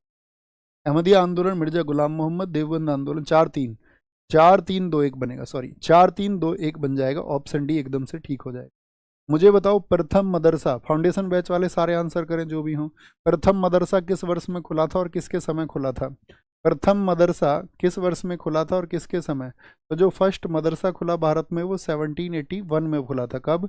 किसके समय? वॉरेन हेस्टिंग्स के समय खुला था, क्योंकि 1772 से लेकर के आपका जो 85 तक था, 72 से 85 तक, वो वॉरेन हेस्टिंग्स ही था। अगर मैं आपसे पूछूं, बंगाल में मुस्लिम पुनर्जागरण का जनक किसको कहा जाता है? बंगाल में जो आपका मुस्लिम रानिशा हुआ, मुस्लिम पुनर्जागरण, फादर ऑफ मुस्लिम रानिशा, ये किसको कहा जाता है? तो ये अब्दुल लतीफ़ को कहा जाता है। 1863 में इनको संज्ञा दी जाती है इस बात की। अब्दुल लतीफ़ को, किसको? अब्दुल लतीफ़, अब्दुल लतीफ़ को कहा जाता है। अच्छा, किस मुगल बादशाह का टीचर था अब्दुल लतीफ़, बता सकते हो? ये वो अब्दुल लतीफ़ नहीं है, एक मुगल बादशाह भी था जिसके टीचर का नाम था, ईरानी विद्वान हुआ करता था लतीफ़। उसने बहुत पढ़ाने की कोशिश की थी उस मुगल बादशाह को, वह नहीं पढ़ पाया था। उसका सबसे लंबा शासन भी रहा है। बताओ कौन सा मुगल है? बताइए। अकबर भैया, अकबर है, अकबर। एकदम से ठीक है, एकदम से ठीक हो गया। भारत की शैक्षणिक नीति में फिल्ट्रेशन सिद्धांत के प्रतिपादक कौन थे? फिल्ट्रेशन थ्योरी किसने दी थी? टी वुड ने, यानी चार्ल्स वुड ने, मैकाले ने, जे मिल ने, या कार्नवालिस ने? मैकाले। आपको पता होना चाहिए मैकाले ने भारत के ऊपर कौन सी भाषा थोप दी थी? अंग्रेजी भाषा। अंग्रेजी भाषा इसने थोप दी थी। और मैकाले ही वो व्यक्ति है जो पहला विधि आयोग बना था भारत में, फर्स्ट लॉ कमीशन बना था। पहले विधि आयोग का अध्यक्ष भी कौन बना था? पहला जो फर्स्ट लॉ कमीशन का चेयरमैन बना था, या फर्स्ट जो पहला जो आपका विधि आयोग था उसका अध्यक्ष बना था। ठीक है, अध्यक्ष बना था। मैकाले का साथी जो पत्र है उसको किस नाम से जाना जाता है? बताओ। उसके पत्र का नाम है मिनट, यानी कि मैकाले का विवरण, मैकाले मिनट्स। और ये कब का है? ये आपका फरवरी 1835 का है। 2 फरवरी 1835 का है आपका, फरवरी 1835। ठीक है, तो इसको क्या बोला जाता है? भारत में अंग्रेजी शिक्षा का जनक भी किसको माना जाता है? तो आप कहेंगे भैया मैकाले को माना जाता है। किसको? मैकाले को माना जाता है। अच्छा, आप मुझे बता सकते हैं भारत में जब अंग्रेजी शिक्षा शुरू हुई थी, तो यहाँ पर अंग्रेजी जब भाषा बनाया गया था, तो इस समय पे भारत का, आप मुझे बताएं, भारत का गवर्नर जनरल कौन था? ये आपको बताना है। गवर्नर जनरल कौन था इस समय पर? ये आपको बताना है। तो गवर्नर जनरल आप क्या बोलेंगे? गवर्नर जनरल था इस समय पे बेंटिक। बेंटिक को याद रखिए, बेंटिक 1828 से लेकर के 35 तक था। 1828 से 35 तक था। ठीक है, ये हमने आपको अभी पढ़ाया था। हिस्ट्री कितने लोग पढ़ते हैं? हिस्ट्री की क्लास आप में से कितने साथी देखते हैं रोज 1 बजे इसी चैनल पर? 1 बजे बताओ जरा। सबको पता होगा, अभी हमने 1-2 दिन पहले आपको बेंटिक के बारे में सब कुछ पढ़ाया था। ओके ओके ओके ओके, बहुत शाबाश। आगे आगे, निम्नलिखित में से कौन सा एक सुमेलित नहीं है? Sir Charles Wood dispatch. देखो, वुड डिस्पैच आया था जिसमें कहा गया था हर जिले में स्कूल खुलेगा, कलकत्ता बम्बई विश्वविद्यालय इनमें यूनिवर्सिटी होंगी, और आपका इंग्लिश को एजुकेशन माना जाएगा। और इंग्लिश एजुकेशन कैसे होगी? हायर एजुकेशन के लिए। लेकिन जो प्राथमिक स्तर होगा, तो प्राथमिक स्तर में कौन सी भाषा की बात की गई थी? यानी प्राइमरी लेवल पर, तो प्राइमरी लेवल पर बात की गई थी आपका वर्नाकुलर की। प्राथमिक स्तर पर तो हो क्या? स्थानीय भाषा, यानी यहाँ पर जो चलती थी आपका अरबी, संस्कृत, आपका फारसी, स्थानीय भाषा, वर्नाकुलर की बात की गई थी। और जो हायर लेवल पर कौन सा हो? हायर लेवल पर हो आपका अंग्रेजी शिक्षा, तो ये आपका की गई इसमें, इसमें चार्ल्स वुड में। और इसीलिए चार्ल्स वुड के इस डिस्पैच को क्या कहा जाता है?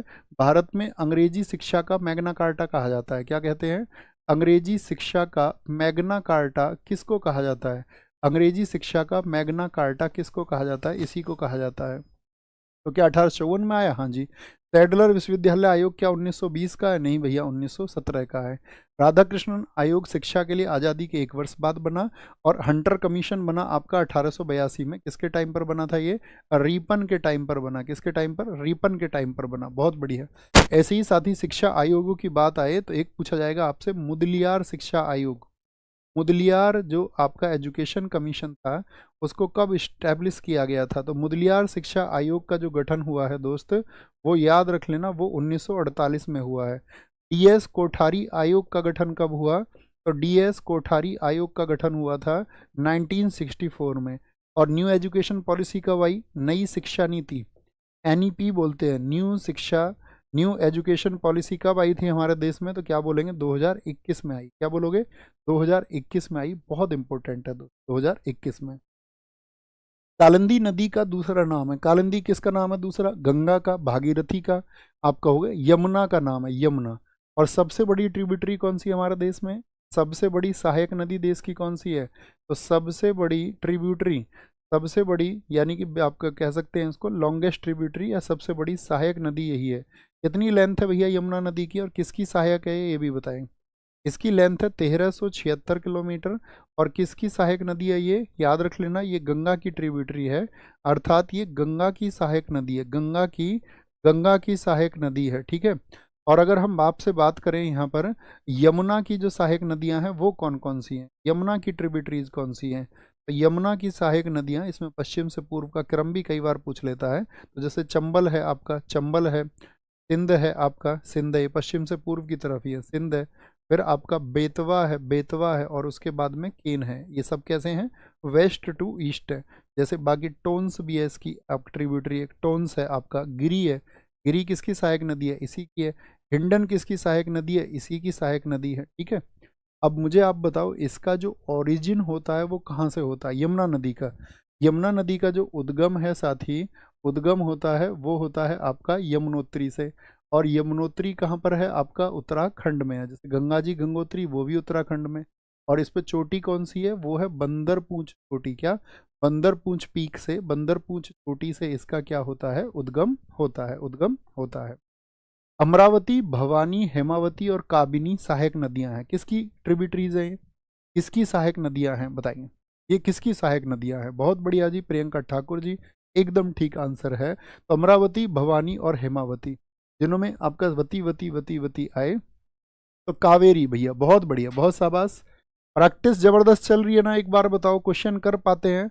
नहीं भी कर पाओ तो खुद से प्रॉमिस रखना, भैया जी हम एग्जाम में गलत नहीं करके आएंगे। ओरिजिन कहाँ से होता है इसका? कावेरी का, बाकी जिम्मेदारी हमारी है। तो ये कावेरी नदी जो है इसका उद्गम होता है ब्रह्मगिरी हिल्स से। ब्रह्मगिरी जो साथी आपका पहाड़ी है, और ब्रह्मगिरी पहाड़ी कहाँ पर स्थित है? ये कुर्ग में स्थित है, कुर्ग में, कुर्ग में। और कुर्ग में कहाँ पर? आपका कर्नाटक में। और कुर्ग को ही क्या कहा जाता है? कर्नाटक को भारत का स्कॉटलैंड। क्या बोलोगे? भारत का स्कॉटलैंड किसको कहा जाता है? भारत का स्कॉटलैंड किसको कहा जाता है? तो कुर्ग को कहा जाता है। अच्छा मुझे बताओ, कावेरी पर कौन सा साथी वाटरफॉल है, जलप्रपात कौन सा है कावेरी नदी पर? जलप्रपात, तो जलप्रपात है यहाँ पर आपका शिव समुद्रम। क्या? शिव समुद्रम जलप्रपात है, शिव समुद्रम।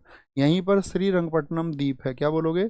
श्रीरंगपट्टनम आइलैंड पूछे आपसे, श्रीरंगपट्टनम द्वीप पूछे तो आप कहेंगे यहीं पर है, यहीं पर है, ठीक है। तो वती वाली याद रख लेना। जैसे वती में हम आपको बताएं, इसी में और आ जाती है आपका अर्कावती आ जाती है, अर्कावती आ जाती है, स्वर्णवती आ जाती है, अर्कावती है, स्वर्णवती पूछ ले आपसे, स्वर्णवती। ये सब किसकी सहायक है? ये कावेरी की सहायक है। लोक पावनी रिवर आती है एक, लोक पावनी रिवर, ये किसकी ट्रिब्यूटरी है? ये कावेरी की ट्रिब्यूटरी है। गोदावरी के बारे में, कृष्णा के बारे में, महानदी के बारे में आपको कल बता चुके।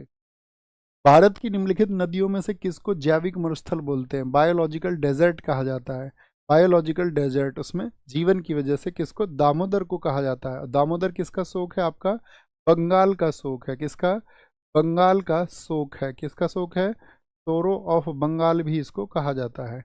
कहाँ से निकलती है दामोदर नदी? उद्गम क्या है उसका? ओरिजिन क्या है दामोदर रिवर का? उसका उद्गम है छोटा नागपुर पठार। क्या बोलोगे? छोटा नागपुर पठार है। अब मुझे बताओ आप, ये किसकी सहायक नदी है? दामोदर किसकी सहायक नदी है? तो याद रखना ये हुगली की ट्रिब्यूटरी है। किसकी? हुगली की सहायक नदी है। किसकी? हुगली की सहायक नदी है। ठीक है। और एक दामोदर की सहायक भी पूछी जाती है। दामोदर की सहायक बहुत चर्चित नदी है, उस पर एक बांध भी है, आपसे भी पूछेंगे। दामोदर की ट्रिब्यूटरी अगर हम आपको बताएं, उसमें नाम आता है आपका बराकर का। अब बताओ बराकर पर कौन सा डैम स्थित है? बराकर है। जमुनिया पूछी जाती है, जमुनिया। तो जमुनिया किसकी है? आपका दामोदर की सहायक नदी है। जैसे हमने बोला दामोदर को बंगाल का शोक बोलते हैं, ऐसे ही हमें बताओ आप बिहार का शोक किसको कहते हैं? बोलो भी फटाफट से, बोलो भाई। प्राची नायक, बहुत ठीक आपने कहा है, यही कॉन्फिडेंस आपका होना चाहिए। भैया अभी हम नहीं कर पाते हैं, लेकिन एक दिन सही करने लगेंगे भाई। प्रैक्टिस से सारी चीज़ें आसान होती हैं। बिहार का शोक बताएं, बहुत बढ़िया। बिहार का शोक लिख लिया करो, इसे मैं बोलूँ ना कभी छोटा सा कुछ। तो बिहार का शोक होता है कोसी रिवर। और शोक का मतलब क्यों होता है? क्योंकि ये वहाँ पर क्या बोलेंगे, बाढ़ आदि लाने का काम करती है। ठीक है, बाढ़ आ जाती है, इससे जनजीवन थोड़ा सा प्रभावित होता है, काफ़ी प्रभावित भी होता है। और निम्न में से कौन सा बांध है जो गंगा नदी पर बनाया गया है? गंगा नदी पर चमेरा बांध को। तो चमेरा बांध तो कहाँ पर है? चमेरा बांध कहाँ पर है आपका? ये हिमाचल प्रदेश में है, लेकिन किस रिवर पर है? रावी नदी पर है। किस पर? रावी नदी पर है। कोयना बांध की बात करें, ये आपका महाराष्ट्र में कोयना रिवर पर ही है। कहाँ पर? ये आपका कोयना रिवर पर ही है, महाराष्ट्र में। ठीक है, महाराष्ट्र में। टिहरी बांध आपका ये भैया उत्तराखंड में है। कहाँ पर? उत्तराखंड में है। और कहाँ पर बनाया गया है? गंगा और गंगा नदी का है, या फिर आपका उसकी क्या बोलेंगे, आपका जो भागीरथी रिवर है उस पर भी इसको कहा जाता है। रिहंद बांध किस पर बना है? ये यूपी में बना है, रिहंद बांध। क्या बोलोगे? रिहंद। क्या बोलेंगे? यूपी में बना है। क्या बोलेंगे? रिहंद यूपी में बना है आपका। आगे आएंगे। मुझे बताओ सलाल बांध किस नदी पर बना है? सलाल बांध किस नदी पर बना है? सलाल बांध चेनाब रिवर पर बना है। चेनाब कहाँ पर? आपका जम्मू एंड कश्मीर में। जम्मू एंड कश्मीर में। उरी बांध आपका क्या बोलेंगे? उरी बांध बना है साथी आपका झेलम रिवर पर। कहाँ पर? झेलम रिवर पर। कहाँ पर? जम्मू कश्मीर में। और यहीं पे चर्चित है बगलिहार। क्या बोलोगे? बगलिहार डैम। तो बगलिहार डैम किस रिवर पर है बताओ? चेनाब पर है भैया। कहाँ पर? जम्मू कश्मीर में। जम्मू कश्मीर में। आप हमें बताओ तवा बांध किस रिवर पर है? तवा बांध एमपी में किस रिवर पर है? जो तवा बांध पूछे आपसे, जो तवा डैम है, तवा है आपका कहाँ पर? नर्मदा नदी पर। कहाँ पर है भैया? एमपी में स्थित है। कहाँ पर है? मध्य प्रदेश में स्थित है। गांधी सागर बांध बताओ कहाँ पर है? गांधी सागर बांध। गांधी सागर बांध आपका, गांधी सागर कभी पूछा जाए तो चंबल रिवर पर है। कहाँ पर? आपका मध्य प्रदेश में है। ये भी कहाँ पर? एमपी में है।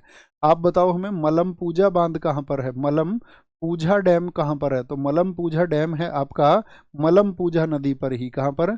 मलम पूजा नदी पर ही। और ये कहाँ पर है? केरला में है। कहाँ पर है? केरला में है।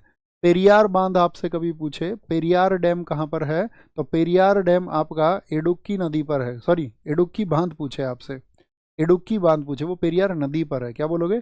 इडुक्की बांध पूछ ले आपसे। इडुक्की डैम तो कहाँ पर है? पेरियार नदी पर है। और पेरियार में कहाँ पर है साथी? आपका केरला में है। कहाँ पर है? केरला में स्थित है।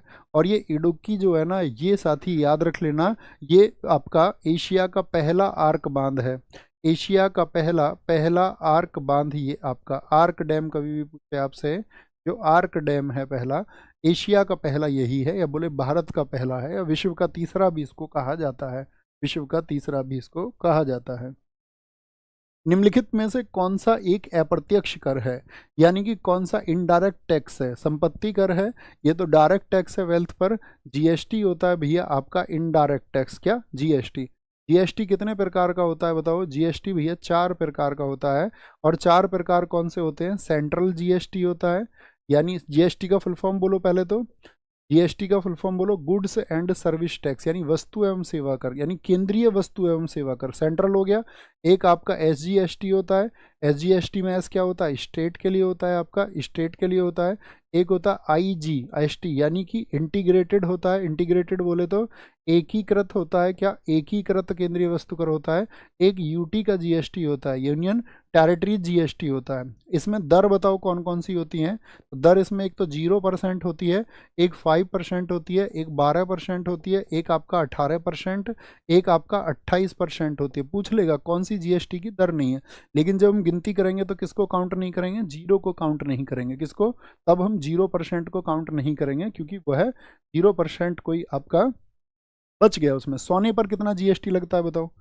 सोने पर जितना भी आपका साथी अगर बात करें, इलेक्ट्रॉनिक्स पर मैक्सिमम क्या होता है, जैसे मोबाइल वगैरह, इन सब पर कितना लगता है आपका 18% लगता है। गोल्ड पर जो जीएसटी लगता है वो कितना लगता है, गोल्ड पर 3% जीएसटी लगता है। इन सभी अलग से दर है, उसके लिए अलग से बनाया गया, इन सभी दरों में वह शामिल नहीं है आपका। ओके, तो यहाँ पर हम बात करेंगे आपका जीएसटी के बारे में कि एक जीएसटी के लिए, आपको जीएसटी के लिए अगर अप्लाई करना है तो आपको करना पड़ेगा एक जीएसटीआईएन। जैसे मैंने अपना जीएसटी लिया तो मैंने क्या लिया, जीएसटीआईएन लिया, यानी कि गुड्स एंड सर्विस टैक्स। बोलो भाई फुल फॉर्म बताओ, goods and service tax, tax identification number. क्या होगा ये, आइडेंटिफिकेशन नंबर होगा, आइडेंटिफिकेशन नंबर होगा। और कितने डिजिट का होता है ये जीएसटीआईएन, तो ये याद रखना, ये भैया 15 अंकों का होता है। कितना डिजिट होता है इसमें, 15 डिजिट होता है, 15 इसमें डिजिट होता है जीएसटीआईएन में। ओके, अगर हम पूछे जीएसटी परिषद जो है आपका वो किस आर्टिकल में है, जीएसटी काउंसिल, जीएसटी काउंसिल को किस में बताया गया है, तो वो बताया गया आर्टिकल 279A में। और जीएसटी परिषद में कितने सदस्य होते हैं, 33 सदस्य होते हैं। कितना, 33 मेंबर होता है जीएसटी परिषद में आपका। इसका हमेशा जो अध्यक्ष होगा जीएसटी काउंसिल का वो कौन होगा, वित्त मंत्री। तो वर्तमान में वित्त मंत्री कौन है, वर्तमान में निर्मला सीतारमण हो गई, निर्मला सीतारमण हो गई।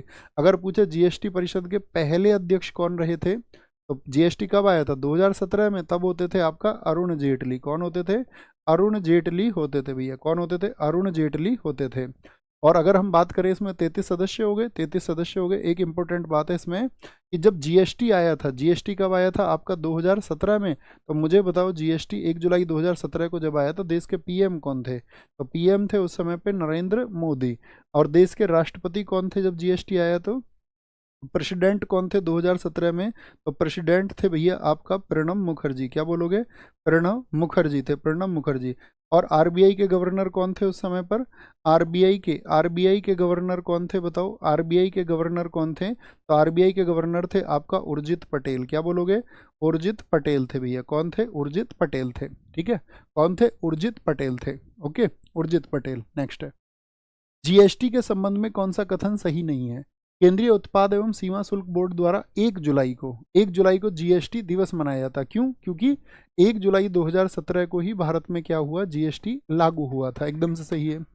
भारत ने कनाडा की दोहरी जीएसटी संरचना को, किसको, आप कहोगे भैया ड्यूअल स्ट्रक्चर को चुना है हमने कनाडा का। हाँ जी, जीएसटी जो होता है साथी आपका राज्य सरकार द्वारा संग्रहित नहीं किया जा सकता है, तो ये गलत बात है। जो एसजीएसटी होता है उसको कौन, आपका एसजीएसटी जो होता है उसको कौन, राज्य सरकार ही ग्रहण करती है, ठीक है, संग्रह करती है। ठीक है, फ्रांस जीएसटी को लागू करने वाला पहला देश है, तो आप कहेंगे हाँ जी भैया, फ्रांस क्या हो जाएगा आपका पहला देश हो जाएगा। क्या होगा, फ्रांस आपका पहला देश होगा। फ्रांस पहला देश है ना। और भारत कौन से नंबर का देश है इसमें बताना, भारत का नंबर कौन सा आएगा, तो आप कहेंगे भैया भारत आता है इसमें, जीएसटी की बात करते हैं हम, तो भारत कौन से नंबर पे आएगा आपका, 161वां देश है, 161वां देश है। अच्छा, जीएसटी की बात करें, भारत 161वां देश है।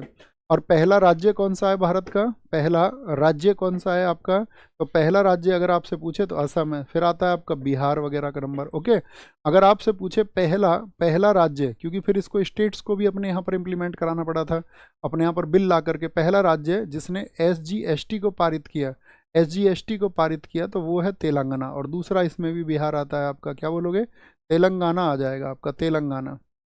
ठीक है, तेलंगाना आ जाएगा फर्स्ट स्टेट।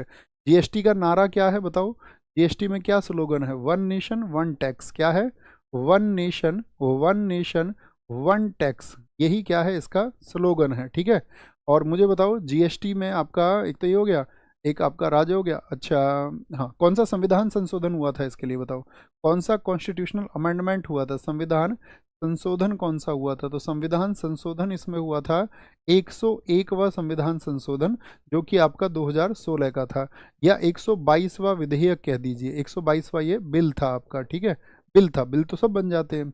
अच्छा, हम आपसे पूछें जीएसटी का जो प्रकाशन हुआ, जीएसटी का जो साथी आपका जीएसटी का प्रकाशन से मतलब जीएसटी जो एक्ट था, जीएसटी अधिनियम का जो प्रकाशन हुआ वो किस डेट को हुआ था? तो जीएसटी का प्रकाशन हुआ था आपका वो 12 अप्रैल 2017 को हुआ। कब? 12 अप्रैल 2017 को हुआ। और किसके द्वारा हुआ था आपका? ये हुआ था कानून और न्याय मंत्रालय के द्वारा। कानून और न्याय मंत्रालय, कानून और न्याय मंत्रालय द्वारा ये किया गया था। एक क्वेश्चन बनेगा, जीएसटी में एक अथॉरिटी होती है, जीएसटी के तहत आपका एक अथॉरिटी होती है, उसको बोलते हैं national anti profiteering authority. National national national anti anti anti profiteering, क्या बोलोगे? नेशनल एंटी प्रॉफिटेरिंग जो आपका अथॉरिटी है, अथॉरिटी, इसके पहले अध्यक्ष कौन थे? नेशनल एंटी प्रॉफिटिंग अथॉरिटी के जो पहले अध्यक्ष थे वो कौन थे? वो बद्री नारायण शर्मा। क्या बोलोगे? बद्री नारायण शर्मा। आपसे मेरा क्वेश्चन रहेगा साथी, आप मुझे बताओ जीएसटी संग्रहालय कहाँ पर है? जीएसटी म्यूजियम कहाँ पर है? जीएसटी म्यूजियम कहाँ पर है? जीएसटी म्यूजियम कहाँ पर है आपका? तो वो है आपका जीएसटी म्यूजियम वो है आपका गोवा में। मुझे बताओ जीएसटी के लिए ब्रांड एम्बेसडर कौन है? जीएसटी के लिए ब्रांड एम्बेसडर साथी कौन है? ये आपका आंसर होना चाहिए। बोलेंगे भी फटाफट से, ऊपर दिखाएं। एक साथी ने बताया भैया जीएसटी के लिए प्रारूप था वो असीम दास गुप्ता कमेटी। बहुत बढ़िया, बहुत शानदार। अभी हम इसके क्वेश्चन करेंगे दोस्त, शामिल करेंगे। अभी आएंगे जीएसटी के और भी क्वेश्चन हम शामिल करेंगे, एक ही दिन में नहीं होगा। मानव विकास सूचकांक पर यूनाइटेड नेशन की डेवलपमेंट प्रोजेक्ट रिपोर्ट अलग अलग देशों की निम्नलिखित में से किस आधार पर तुलना नहीं करती? बोलो भी फटाफट से, बोलो भी फटाफट से।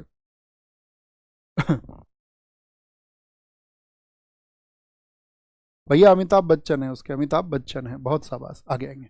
मानव विकास सूचकांक में क्या कभी नॉलेज को देखा जाता है? हाँ जी भैया, नॉलेज को देखा जाता है। इसको बोलते हैं हम लोग आपका एजुकेशन इंडेक्स, शिक्षा। शिक्षा तो देखी जाएगी ना, हाँ जी। कॉर्पोरेट गवर्नेंस, अधिशासन को नहीं देखा जाता। लंबा और स्वस्थ जीवन, हाँ जी, ये लाइफ एक्सपेक्टेंसी में आता है, यानी कि ये जीवन प्रत्याशा तो देखा जाएगा ना, हाँ जी। यानी कि लाइफ एक्सपेक्टेंसी को तो देखा जाता है, जीवन प्रत्याशा को देखा जाता है। जीवन के स्तर को देखा जाएगा क्या? स्टैंडर्ड ऑफ लिविंग, हाँ जी, ये देखा जाता है। आपका जो इनकम इंडेक्स होता है, प्रति व्यक्ति आय कितनी है, आय सूचकांक में इसको देखा जाता है। यानी ये तीन देखे जाते हैं, तीन देखे जाते हैं। अच्छा मुझे बताओ जो HDI होता है इसका पूरा नाम क्या होता है? Human development index. क्या बोलोगे? बोलेंगे ह्यूमन डेवलपमेंट इंडेक्स। भैया तवा बांध तो तवा नदी पर ही है, तवा नदी तो नर्मदा की सहायक नदी है। बहुत बढ़िया, इसीलिए हमने उसको कहा नर्मदा, ठीक है। अगर तवा नहीं है, वैसे तवा बांध तवा नदी पर है, एकदम से सही फैक्ट है। सर आप मिलोगे ना यूपी पुलिस सम्मान समारोह में? अरे दोस्त हम कहाँ जाएंगे?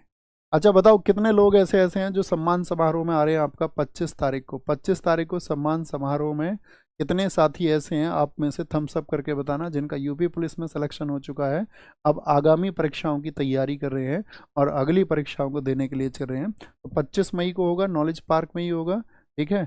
नॉलेज पार्क में होगा आपका, और वो आपको एड्रेस वगैरह सब कुछ दे दिया गया है वीडियो बना करके, वो आपको मिल जाएगा। ओके, बोलो जी फटाफट से, हम आ रहे हैं जी, हम आ रहे हैं, हम आ रहे हैं, हम आ रहे हैं। जिसका जॉब नहीं लगा है वो अगले सम्मान समारोह में आना।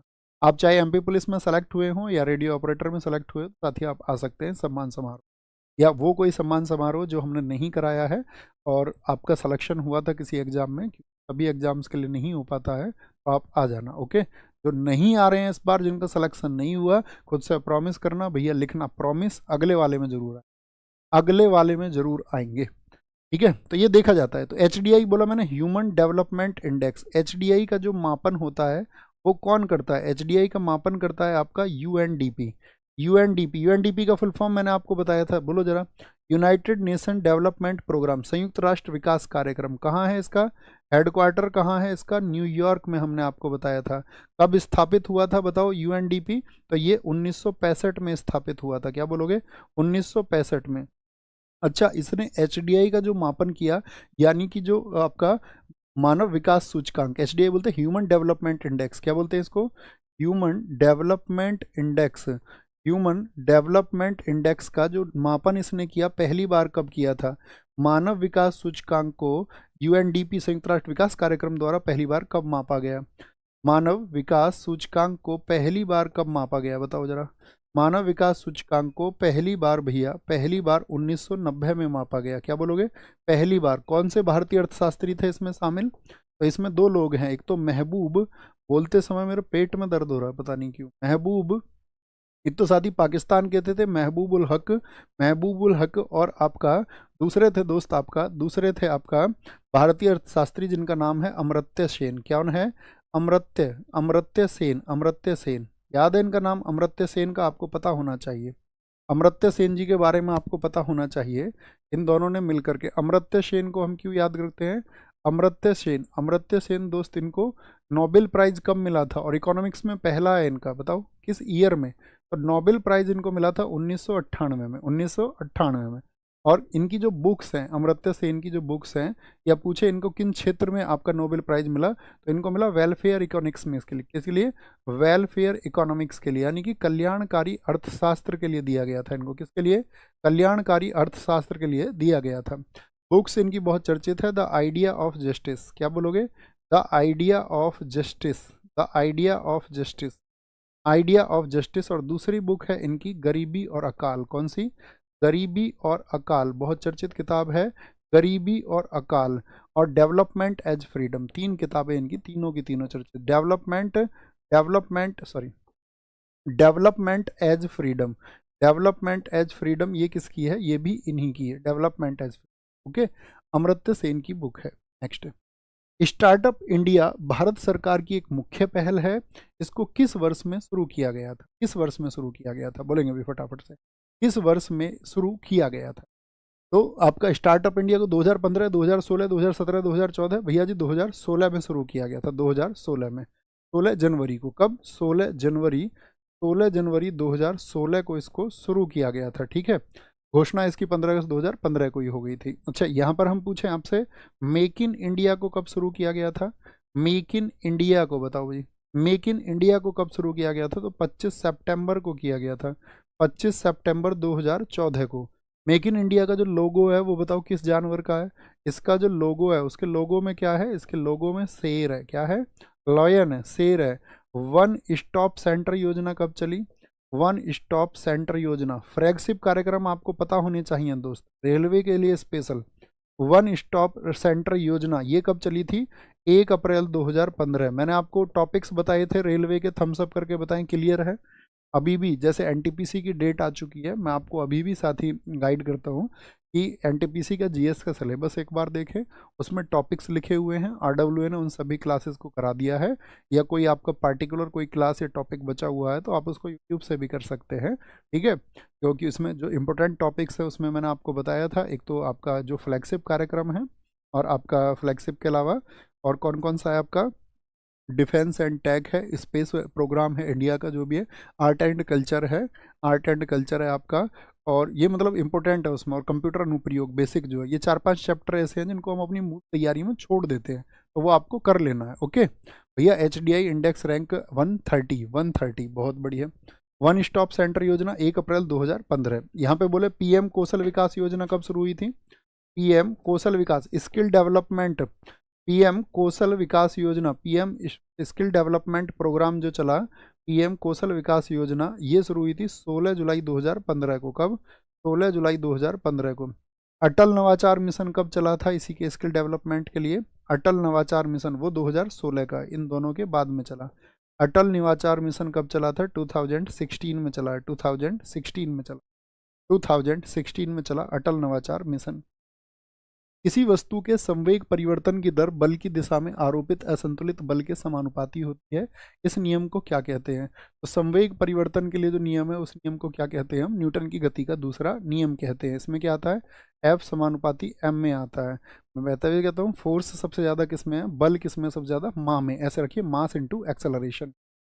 न्यूटन की गति का जो पहला नियम होता है उसको क्या बोलते हैं? जड़त्व का नियम, यानी कि लॉ ऑफ इनर्शिया भी उसको कहते हैं, जड़त्व का नियम। पढ़ा होगा आपने न्यूटन का पहला नियम, पढ़ा है ना? यदि कोई वस्तु आपका क्या है, क्या बोलते हैं उसको, न्यूटन की गति का पहला नियम दे, यदि कोई वस्तु गति की अवस्था में तो गति की अवस्था में बनी रहेगी, यदि कोई वस्तु आपका स्थिर अवस्था में तो स्थिर में बनी रहेगी, जब तक कि उस पर कोई बाह्य बल आरोपित ना किया जाए। जैसे कि कोई चीज़ रखी हुई है तो रखी हुई रहेगी, कोई मूविंग है तो मूविंग रहेगी, तो उस पर क्या लगता है आपको? रुकने के लिए फ्रिक्शन लगता है, जड़त्व का नियम हो गया।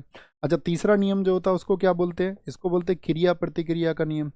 क्रिया प्रतिक्रिया का, जैसे बंदूक से गोली छोड़ोगे तो कौन सा लगेगा भैया? थर्ड लॉ लगेगा। उतना ही फोर्स आपका, इक्वल फोर्स अपोजिट साइड में।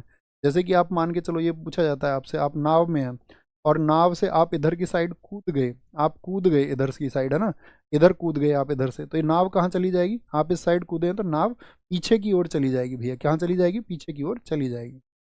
ओके, अब मुझे बताओ आप एक फटाफट से, न्यूटन की गति का पहला जो नियम होता है वो क्या होता है, v equals to u plus a t होता है, गति का समीकरण sorry, v equals to u plus a t होता है, हाँ जी भैया। दूसरा बताओ, दूसरा क्या होता है आपका, s equals to u t plus half a t square होता है, ए टी स्क्वायर, ए यहाँ पर एक्सेलरेशन है, टी टाइम है, ठीक है। और तीसरा आप मुझे बताओ v स्क्वायर बराबर क्या होता है, u square plus two A S होता है, ये इक्वेशन है मोशन के, ठीक है, मोशन की इक्वेशन है जो आपको पता होनी चाहिए, ठीक है। ये एग्जाम में आ जाते हैं, इनको इधर उधर करके दे देगा, ऐसे दे देगा कौन सा गति का समीकरण ठीक नहीं है, u बराबर क्या हो जाएगा यहाँ पे बताना, u बराबर क्या हो जाएगा, v माइनस ए टी हो जाएगा, किसी भी फॉर्म में लिख दे, या s माइनस यू टी बराबर हाफ ए टी स्क्वायर लिख सकते हैं इसको, हाँ जी लिख सकते हैं, प्लस माइनस तो तुम सब जानते हो यार, v square minus u square बराबर टू एस, ऐसे फॉर्मेट में लिख के दे देता है उसको, और कुछ नहीं करेगा, रहेगा यही। निम्न में से किस तत्व के प्रतीक के लिए दो अक्षर शामिल होते हैं, प्रतीक के लिए दो अक्षर होते हैं, कौन सा है बताओ, हाँ लिख देंगे सर, शिवानी शुक्ला जी एकदम से ठीक है, ये हुआ ना मोटिवेशन, इसको बोलते हैं टीचर के लिए स्टूडेंट की तरफ से मोटिवेशन। ऐसा नहीं कि कुछ भी आप बुलवा दो, ये कर दो, उधर उधर, आपका मोटिवेशन बनेगा इस चीज़ से, आपकी प्रेरणा जो असली प्रेरणा है कि हाँ हम कर लेंगे, ये सबसे बड़ी चीज़ होती है। इसी को बोलते हैं साथी आत्मविश्वास। आत्मविश्वास कैसे हो, तो अपनी चीज़ों को देखिए, आपका डर क्या है, आपका संदेह क्या, आपकी नेगेटिव चीज़ें क्या है, आप पढ़ाई में अच्छा क्यों नहीं कर पा रहे हो, अपना टारगेट अचीव क्यों नहीं कर पा रहे हो, उसके कुछ रीजंस होंगे, उनको फाइंड आउट करो, उनको खत्म करते चले जाओ, धीरे धीरे होंगे। अच्छा मैं अपना टाइम यहाँ पर ज़्यादा खर्च करता हूँ इसलिए मेरी पढ़ाई अच्छी नहीं हो पाती, अच्छा मैं ओवर थिंकिंग करता हूँ किसी और के बारे में, उसका चैप्टर क्लोज कर दो। जब तक उन चीज़ों को कट डाउन नहीं करोगे तब तक अपने साथी जो आपका फोकस है, जो आपका एम्बिशन है, कुछ भी हो जाए, जो आपको पाना है, जो टारगेट है, उस तक तब पहुँचोगे जब आप अपनी चीज़ों को फाइंड आउट कर लोगे कि these are the negative things and I have to remove these, मुझे ख़त्म करनी होंगी, उनको मिटा दो एकदम से। उनकी जगह आपका ऐसे शक्तिमान वाली होती है ना सोच के, शक्ति, उसको उस पर लगा दो और बोल दो कि मतलब शक्ति कुछ नहीं है, शक्ति ये है कि आपको वो फाइंड आउट करनी होंगी। अब आपको पता ही नहीं है, आप फाइंड आउट करते ही नहीं है नेगेटिव चीज़ें क्या है, ये चीज़ें मुझे नहीं बढ़ने देती हैं, तो ऐसी कोई भी चीज़ जो आपको बढ़ने नहीं दे रही है उसको आप कट डाउन कर दीजिए। अगर आप उस चक्कर में रह गए और ज़िंदगी में आप सफल नहीं हो पाए तो दोस्त आपको हमेशा रिग्रेट रहेगा इस बात का, आप पश्चाताप करते रह जाओगे कि काश मैं वो कर लेता। अभी कर लीजिए, दुनिया में वो चीज़ें वापस लौट के आती हैं, जो आपकी अपनी चीज़ें वो आपके पास आएंगी, वो आपसे दूर कभी नहीं जा सकती, और अगर दूर चलेगी तो आपकी चीज़ें नहीं है, ये बात याद रख लेना, ठीक है। तो लक्ष्य के लिए हमेशा एक अच्छे इंसान की तरह आगे बढ़ते रहिए, बढ़िया तरीके से, चीट किसी को नहीं करना, ये सोच लेना। कार्बन, कार्बन के लिए सी बनाएंगे, आयोडीन आई बनाएंगे, लोहा एफ ई दो होता है इसका, फ्लोरीन का एफ हो जाए, एफ हो जाए, कौन सी बात, ये तो क्या हो जाएगा कॉमन। अच्छा दो से मुझे बात आता है, प्रतीक में दो अक्षर शामिल होते हैं, जितनी भी हमारी अक्रिय गैस होती हैं, इनर्ट गैसेज, जिनको हम जीरो वैलेंसी गैस भी बोलते हैं, इनर्ट गैस बोल दे, इनको हम जीरो भी बोल देते हैं, इनको हम अक्रिय गैस भी कह देते हैं। कौन से आपका, किस साथी आपका 18वें समूह में होती हैं, किसमें, 18th कॉलम में होती हैं, आपका 18th कॉलम में होती है। इन सब का भी प्रतीक चिन्ह दो का ही होता है, जैसे हेमा, नीना और करीना के एक्शन है रंगीन, रंगीन यही तो होता है। यानी कि आपका हीलियम पूछ ले आपसे, हीलियम पूछ ले, या आपका सबकी वैलेंसी जीरो होगी, इनकी संयोजकता सबकी जीरो होती है, या आपका नियॉन पूछ ले, आर्गन पूछ ले, क्रिप्टॉन पूछ ले, जेनॉन पूछ ले, या फिर आपका रेडॉन पूछ ले, रेडॉन पूछ ले, इन सबको हम अक्रिय गैस या निष्क्रिय गैस कहते हैं। दो के द्वारा, इस साइन के द्वारा दिखाया जाता है। निम्नलिखित में से किसे आनुवांशिक का जनक कहा जाता है, आनुवांशिक का जनक कौन है बताओ जी। चार्ल्स रॉबर्ट डार्विन है, नहीं जी, डार्विन ने आपका दिया था क्या, डार्विन ने दिया था विकास का सिद्धांत, कि दुनिया ये कैसे विकसित हुई है, क्या ये दिया था इन्होंने विकास का सिद्धांत। इनके पीछे दुनिया पड़ गई थी उस समय पे, जब इन्होंने दुनिया को ये सिद्धांत दिया। इन्होंने कहा दुनिया उत्पन्न नहीं हुई है, आप कहते हो ना किसी ने बना दी, बोले किसी ने बनाई नहीं है, किसी भगवान ने नहीं बनाई है दुनिया, कि ईश्वर ने बना दी। उन्होंने कहा दुनिया इवॉल्व हुई है, दुनिया विकसित हुई है, उसके चरण रहे हैं कुछ विकसित होने के, ठीक है। तो उसको उन्होंने डिफाइन किया, और दो बुक लिखी इन्होंने बहुत चर्चित, एक तो 1859 में लिखी ऑरिजिन ऑफ स्पीसीज, कौन सी बुक है इनकी, origin of species, origin of species, जो बाइबल में लिखा हुआ था ना 6 दिन में दुनिया बनी, इसको भाग लिया इसके पीछे चर्च वाले मारने के लिए, बोले इसको मारो। अच्छा ईश्वर के खिलाफ आवाज उठा रहा है, उसने कहा भैया देख तो लो मैं क्या कह रहा हूँ, अच्छा ईश्वर के आवाज खिला रहा है, इसको मारो, पकड़ो इसको। तो क्या बोलेंगे, ओरिजिन ऑफ स्पीसीज, जातियों का उद्भव कैसे हुआ। और बाद में लोगों को समझ में आया, अरे यार डार्विन तो ठीक कह रहा था। डिसेंट ऑफ मैन, क्या बोलोगे, descent of descent of man के द्वारा इसने 1871 में उस विकास को आगे बढ़ा। हुक, रॉबर्ट हुक को हम बता चुके, बताओ किसके लिए जाना जाता है रॉबर्ट हुक को? James Watson, Gregor John Mendel को बोलते हैं। ग्रेगर जॉन मेंडल ने अपने प्रयोग किस पर किए थे? पी प्लांट पर, मटर के पौधे पर। किस पर? मटर के पौधे पर। और इसने कौन कौन से सिद्धांत दिए थे इस पर? इसने आपका मटर के पौधे पर प्रयोग करते हुए उसने 3 नियम दिए थे। क्या? आनुवांशिक के। उन 3 नियमों को क्या बोलते हैं? एक नियम तो है आपका प्रभाविता का नियम। क्या बोलोगे? प्रभाविता का नियम, ठीक है। प्रभाविता का नियम इसको बोलते हैं, यानी कि लॉ ऑफ डोमिनेंस बोला जाता है इसको। क्या बोलते हैं? लॉ ऑफ डोमिनेंस किसने दिया था? लॉ ऑफ डोमिनेंस किसने दिया था? क्या बोलेंगे? प्रभाविता का नियम इसी ने दिया था। दूसरा, पृथक्करण का नियम किसने दिया था? पृथक्करण का नियम, पृथक्करण का नियम यानी कि law of segregation, law of segregation किसने दिया था? तो लॉ ऑफ सेग्रीगेशन इसी ने दिया था। तीसरी चीज आती है स्वतंत्र अपव्यूहन का नियम। स्वतंत्र अपव्यूहन का नियम किसने दिया था? बताओ। अपव्यूहन, स्वतंत्र अपव्यूहन का नियम किसने दिया था? तो अपव्यूहन का जो नियम है, लॉ ऑफ इंडिपेंडेंट असॉर्टमेंट। क्या बोलोगे? Law of independent, law of independent, independent assortment. क्या बोलोगे? असॉर्टमेंट। ये किसने दिया था? ये आपका इसी के द्वारा दिया गया। पौधे बहुत पूछा जाता है, इसका मटर के पौधे पर इसने प्रयोग किए, ठीक है, याद रखना। क्या बोलेंगे? क्या बोलेंगे? प्रत्येक, जो इसने बोला था, प्रत्येक पीढ़ी जो होती है वो एक आपका विशेष लक्षण प्रदर्शित करती है। लिंग निर्धारण के लिए उत्तरदायी क्या होता है? बताओ। कोई भी आपका जेंडर जो बनेगा या सेक्स डिटर्मिनेशन होगा, वो कौन उसको निर्धारित करता है? तो ऑटोसॉम करते हैं। क्या? ऑटोसॉम आप करोगे। ऑटोसॉम होते हैं कुल 22 जोड़ी। कितने? 22 जोड़ी होते हैं, इनको बोलते हैं हम आपका ऑटोसॉम। क्या ये डिसाइड करते हैं? ये भैया ये अलिंग बोलते हैं इनको, एलिंग। ये कभी भी लिंग का निर्धारण नहीं करते। ये होते हैं लिंगी गुणसूत्र। कौन से? एलोसोम्स। इसीलिए इनको क्या कहा जाता है? लिंगी, क्योंकि ये लिंग का निर्धारण करते हैं। क्या करते हैं? सेक्स का। तो ये कौन सा होता है आपका? 23वां जोड़ी होता है ये, 23वां। क्या बोलोगे? 23वां जोड़ा होता है। जैसे क्योंकि पुरुष जो होता है, पुरुष में क्या पाया जाता है आपका? बताओ। पुरुष में आपका एक्स वाई होते हैं, और जो महिला है, महिला में जो गुणसूत्र होते हैं वो क्या होते हैं? X x. तो महिला, महिला जिम्मेदार है क्या? आप कहेंगे नहीं, हमेशा पुरुष जिम्मेदार होता है उस चीज़ के लिए। तो इसमें क्या हो गया आपका? अगर x plus x, x plus x का मेल हो गया तो क्या हो जाएगा? गर्ल हो जाएगा। और x प्लस वाई का मेल हो गया तो क्या हो जाएगा? बॉय। डिफरेंट पे आपका बॉय, यानी कि आपका बॉयज नहीं, बॉय बॉय जुड़वा हो जरूरी नहीं है। x प्लस एक्स गर्ल हो जाएगा, ठीक है। और क्योंकि x गुणसूत्र इसमें बड़ा गुणसूत्र होता है, y क्या होता है? छोटा गुणसूत्र होता है। आज आप एक होमवर्क लिखिए अपने साइड में, आप उसको जरूर करेंगे।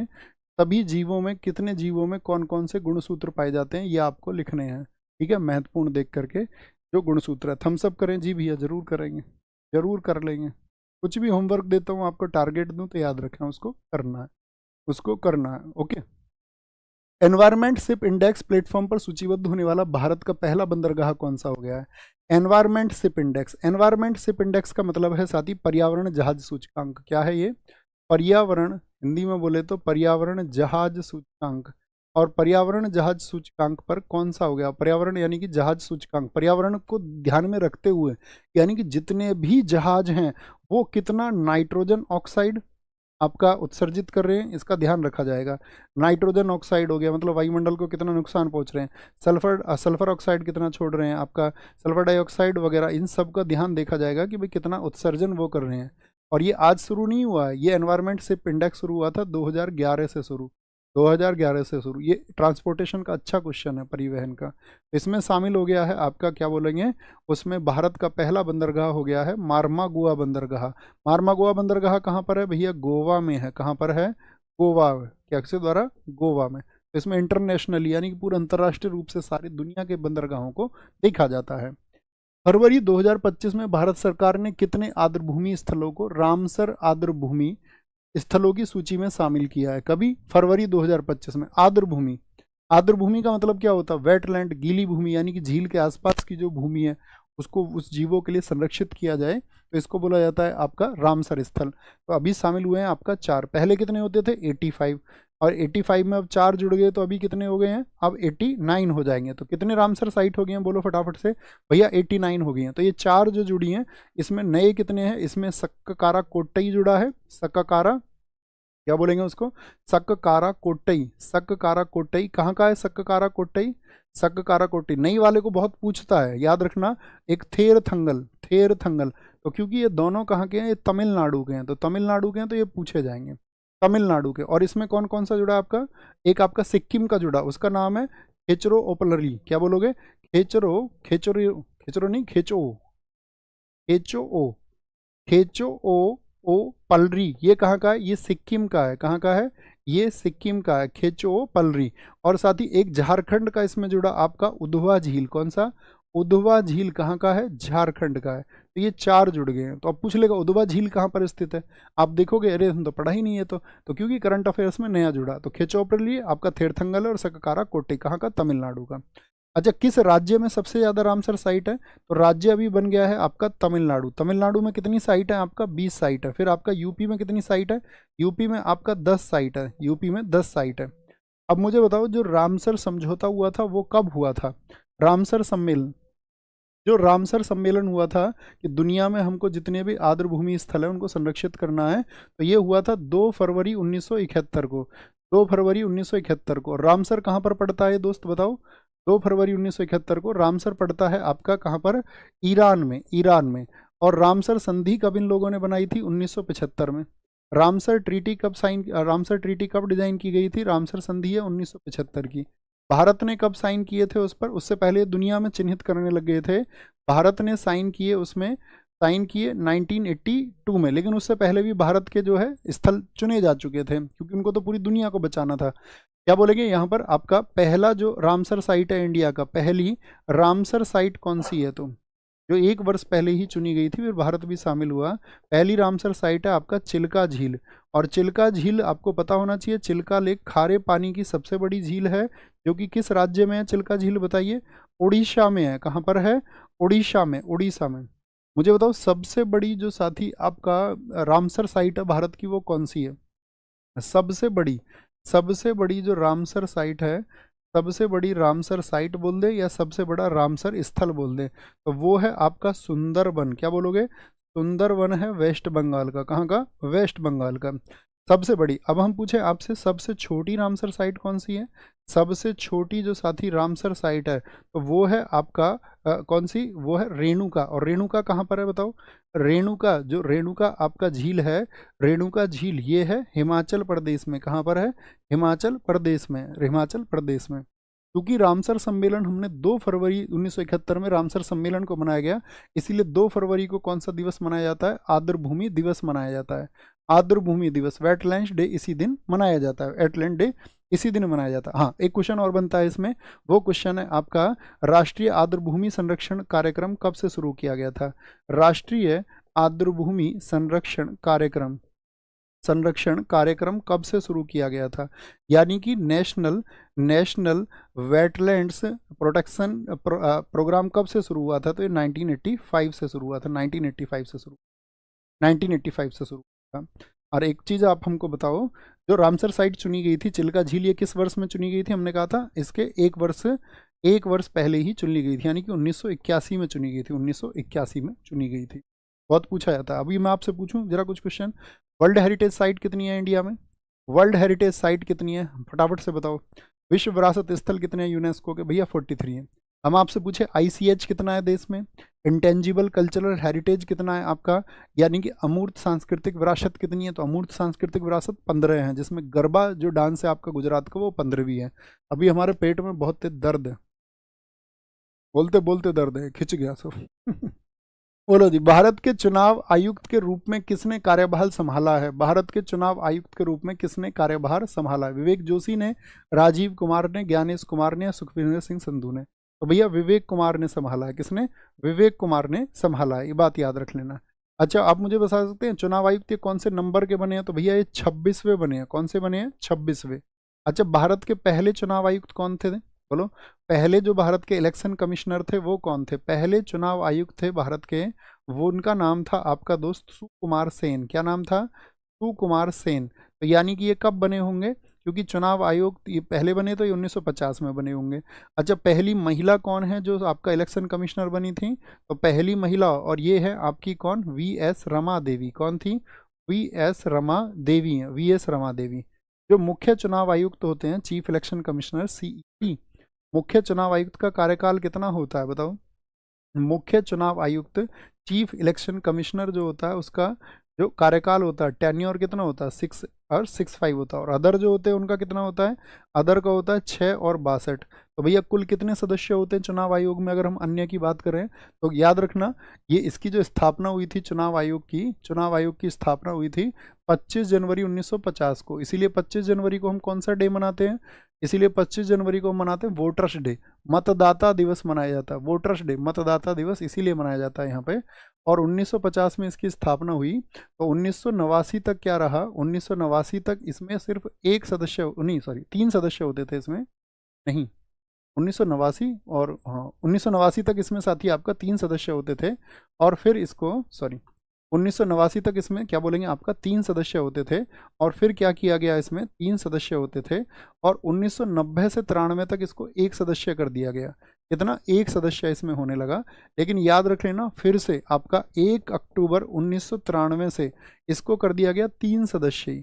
यानी कितने मेंबर होते हैं इसमें, 3 सदस्य ही होते हैं। 3 सदस्य का मतलब क्या, 1 + 2, एक तो हो गया सीईसी और 2 हो गए OEC other election commissioner, other election commissioner, और एक हो गया चीफ इलेक्शन कमिश्नर। ठीक है, बोलो संविधान के किस भाग में आता है ये आपका जो निर्वाचन आयोग है, ये संविधान के किस भाग में आता है, निर्वाचन आयोग किस भाग में आता है, तो आप कहेंगे निर्वाचन आयोग भैया आपका आता है, एक तो आर्टिकल 324 से 29 को याद रखो, 324 से 29 के अंतर्गत आएगा, और इसके लिए जो भाग है वो है भाग 15। और हेडक्वार्टर कहाँ पर है इसका, निर्वाचन आयोग का, इसका जो हेडक्वार्टर है वो है नई दिल्ली में। कहाँ पर है, हेडक्वार्टर है इसका नई दिल्ली में, हेडक्वार्टर इसका नई दिल्ली में, नई दिल्ली में। ओके, नई नियुक्तियां हमेशा पेपर से पहले याद रख लेना। क्या बोलोगे, नई नियुक्तियां हमेशा पेपर से पहले याद रख लेना। भैया विवेक जोशी नहीं है आपका, ज्ञानेश कुमार है, हमको विवेक जोशी पता है, ज्ञानेश कुमार है भैया 26वें, अभी चेंज हुए, बोलो भी फटाफट से, ज्ञानेश कुमार 26वें, एकदम से ठीक है, फिर चुनेंगे भैया, वेरीफाई करो इसको, विवेक जोशी हमको क्यों लग रहा है, ज्ञानेश कुमार होंगे, पक्की बात है ना, ज्ञानेश कुमार 26वें होंगे। एक बार हम इसको देखेंगे, एक बार देखो भैया, इसको अपने मोबाइल में सर्च करो देख के बताते भैया। भैया फरवरी अभी बने, फरवरी 2025 में, ठीक है भैया यही होंगे, ज्ञानेश कुमार होंगे, ज्ञानेश कुमार होंगे, एकदम से ठीक है, बहुत बढ़िया जी, बहुत बढ़िया, यही आपका आंसर हो जाएगा, ज्ञानेश कुमार। थम्स अप कर दिया जी भैया, हम इसको कर चुके हैं। अभी आप हमको कुछ नियुक्तियां बताओ नई वाली, जो परमानेंट अभी रिसेंट वाली बताना। एक तो इसमें पूछेंगे इसरो के चीफ कौन बने, बताओ इसरो के चीफ कौन बने हैं, फटाफट से बोलो। इसरो के चीफ बने वी नारायणन, कौन बने हैं, वी नारायणन बने हैं, ठीक है। एक तो, एक दूसरा आप हमको बताओ पहली महिला विधि सचिव कौन बनी है हमारी, पहली महिला जो आपका पहली विधि सचिव कौन बनी है, पहली विधि सचिव कौन बनी है, विधि सचिव पहली जो आपका क्या बोलेंगे लॉ सेक्रेटरी बनी है, वो बनी है आपका विधि सचिव अंजू राठी, कौन, अंजू राठी बनी है, पहली विधि सचिव बनी है वो आपका महिला, महिला ऐसे नहीं, पहली विधि सचिव महिला की बात कर रहे हैं, महिला की बात कर रहे हैं।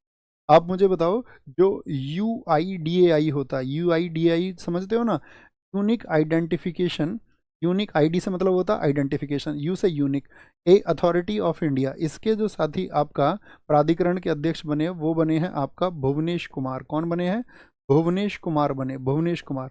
NHRC का बताओ फटाफट से कौन है, नेशनल ह्यूमन राइट कमीशन का कौन है, NHRC का कौन है बोलो, वी आपका रामा सुब्रमण्यम, वी रामा सुब्रमण्यम है, कौन है, वी रामा सुब्रमण्यम, ये आपको पता होने चाहिए। और आज के होमवर्क की तरफ चलते हैं, आपको बताना भारत के नए आप क्या बोलोगे CAG controller and auditor general कौन बने हैं। और साथ में एक होमवर्क है कि आज आप अपना टॉपिक पढ़ेंगे CAG का, अगर CAG आप नहीं जानते हैं तो इसको आप पढ़ सकते हैं, आप लिखना CAG पॉलिटी नवीन सर, वहाँ से इस टॉपिक को आप कर सकते हैं, तो ये CAG को सर्च कर लेना, ठीक है। पॉलिटी का कोई भी टॉपिक पढ़ना हो, हम पॉलिटी को पूरा पढ़ा चुके हैं ऑफ कोर्स, जिन साथियों का नहीं कवर हो तो आप उसको पढ़ सकते हैं।